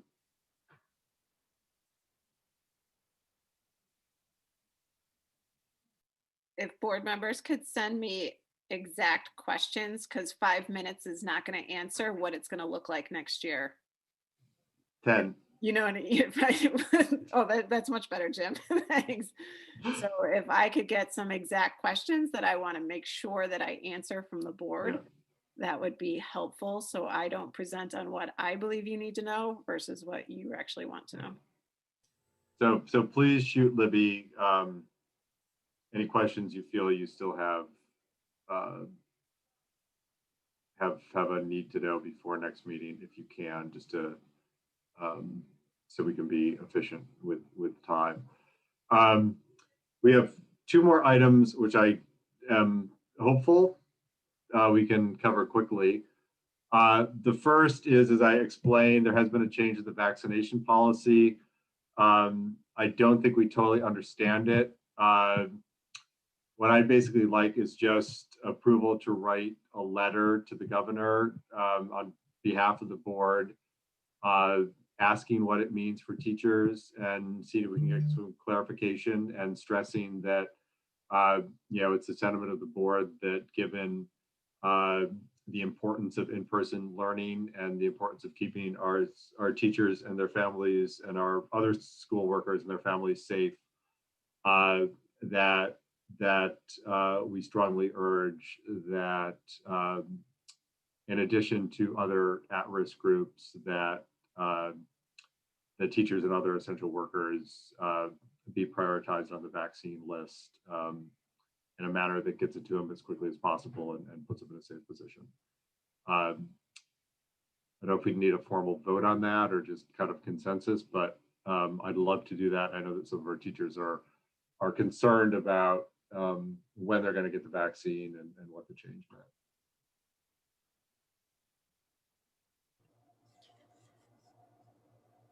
I agree. Go for it, Jim. All right, perfect. I will. I'll work on something.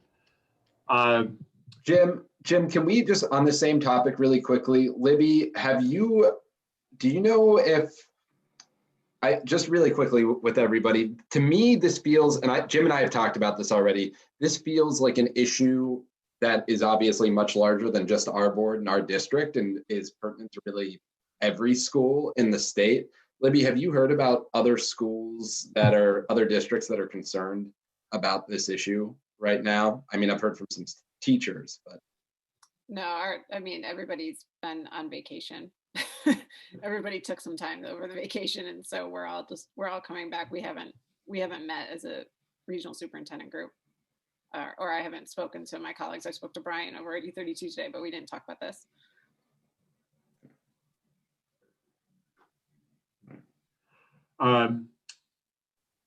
The final item, I don't know, Jared, if you want to go through it, I'm happy to go through it too. Just a quick overview of the timeline on the superintendent evaluation, just so people know the process we're about to enter, because that's kind of the next big thing we do after the budget. Yeah, Jim, perhaps you could, because I'm a little unclear on the timeline. Okay. Yeah, we set a formal timeline. Yeah, the timeline we set out, which always gets a little fungible or flexible as we go, is at the beginning of the year, in July, goals are sent to the superintendent. We kind of work with her to set some goals. That process has kind of changed over the summer. And then starting in November, which kind of really which has started to happen, but is the superintendent, shares her evaluation and framework with the board chair and also the superintendent evaluation committee. That plan is shared. And that just kind of basically sets out, we have this long document that sets out a variety of competencies and has a place where ultimately Libby gives herself a self-evaluation, we do an evaluation. So basically that document is shared in the November, early December timeframe. And we've done that. Jerry has worked to kind of update the one from last year. Libby's looking at it now. We're a little behind the time frame on that, but not horribly behind. Libby has sent out as part of that a 360-degree evaluation to all her direct reports, which is done anonymously, but basically to get feedback from those she works with on a daily basis. The feelings of her reports. Libby's a little ahead of us. She has provided, kind of based on the form we used throughout the years, her self-evaluation and a goal for the next year. So Libby has shared that. And then the next step is we take those goals and objectives and we bring them to the whole board, which is Libby's self-evaluation. Her goal for the upcoming year, we meet in executive session and basically kind of provide initial feedback on that. We compile that feedback between January 20th and February 3rd. On February 3rd, we're scheduled to, and this sometimes can happen, it's the 17th as well, but we should try to stick to the 3rd because it just kind of goes with contract renewals, et cetera, although Libby is not up for contract renewal this year. We facilitate evaluation. We're supposed to recommend also a couple goals which we want to work with her on. We also set a personal goal that Libby provides to us. We take that back. We take all that the Superintendent Evaluation Committee takes all that information, puts it into a draft report, gives that back to the board to review. And then on our mid-February meeting, the board meets an executive session to review the evaluation report, make final adjustments, and then it concludes with me, and I think sometimes we've involved the chair of the Superintendent Evaluation Committee, basically sitting down with Libby and giving her the board's final evaluation. So we will be sharing those documents soon, but that will be work at our next board meeting and on the 3rd and the 17th. Any questions about that?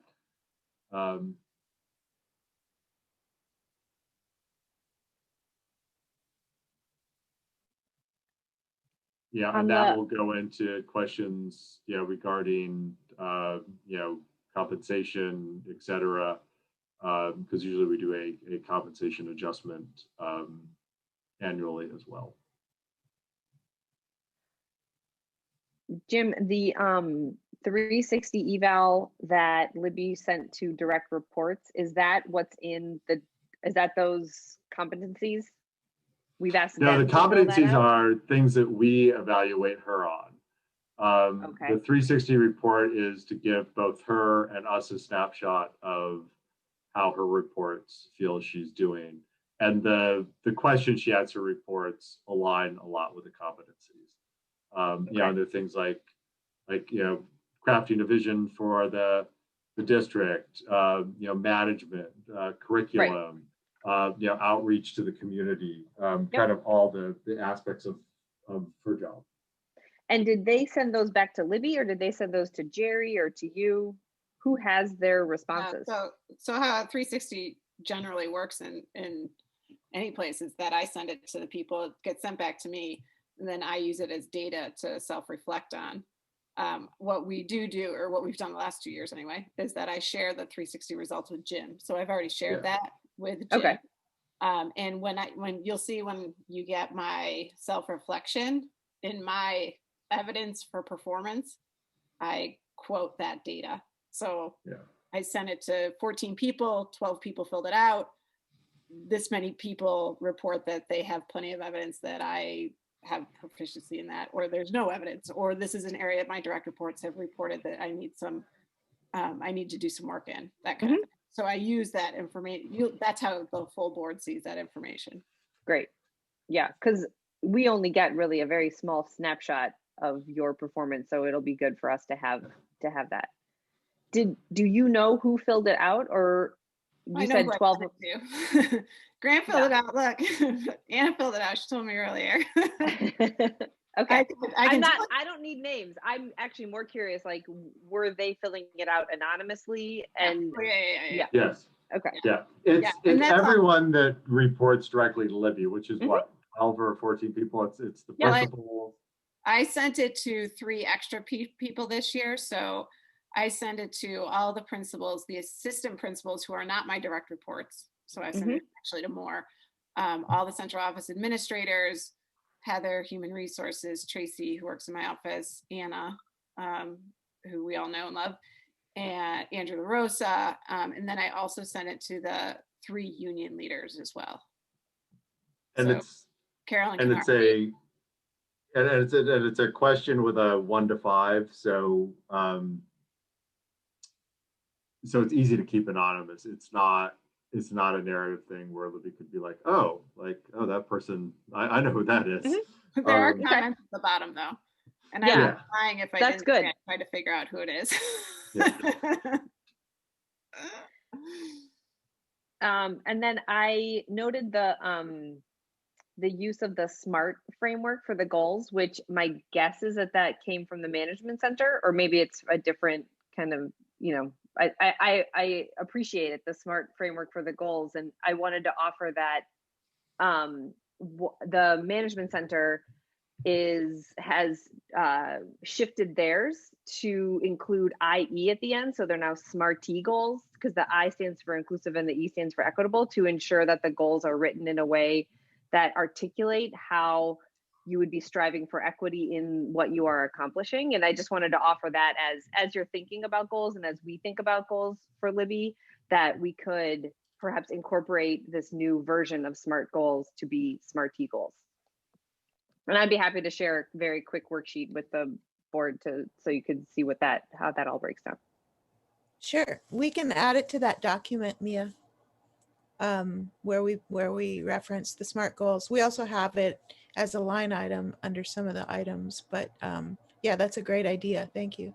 Yeah, I really appreciated seeing equity as like woven into many of the different competencies. It wasn't just kind of like set alone as its own thing. And this is another way of incorporating it so that as you think about goals and as you articulate them, it's all really woven. Yep.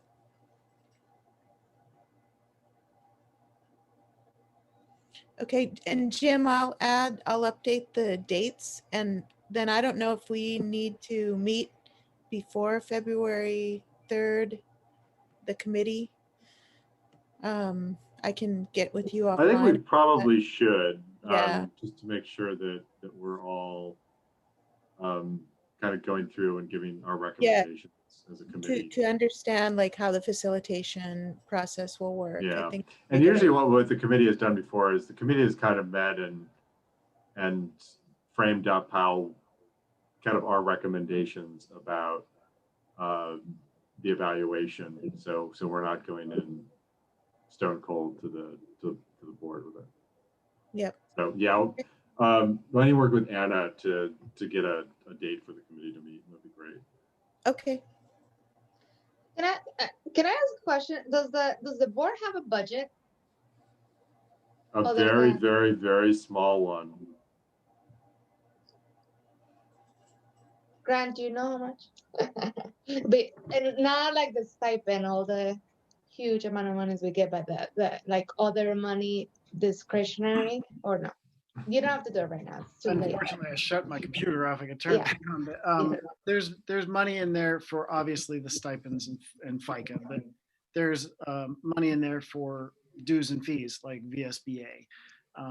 There's some supply money in case there's things you need to buy, but it's not a big dollar amount.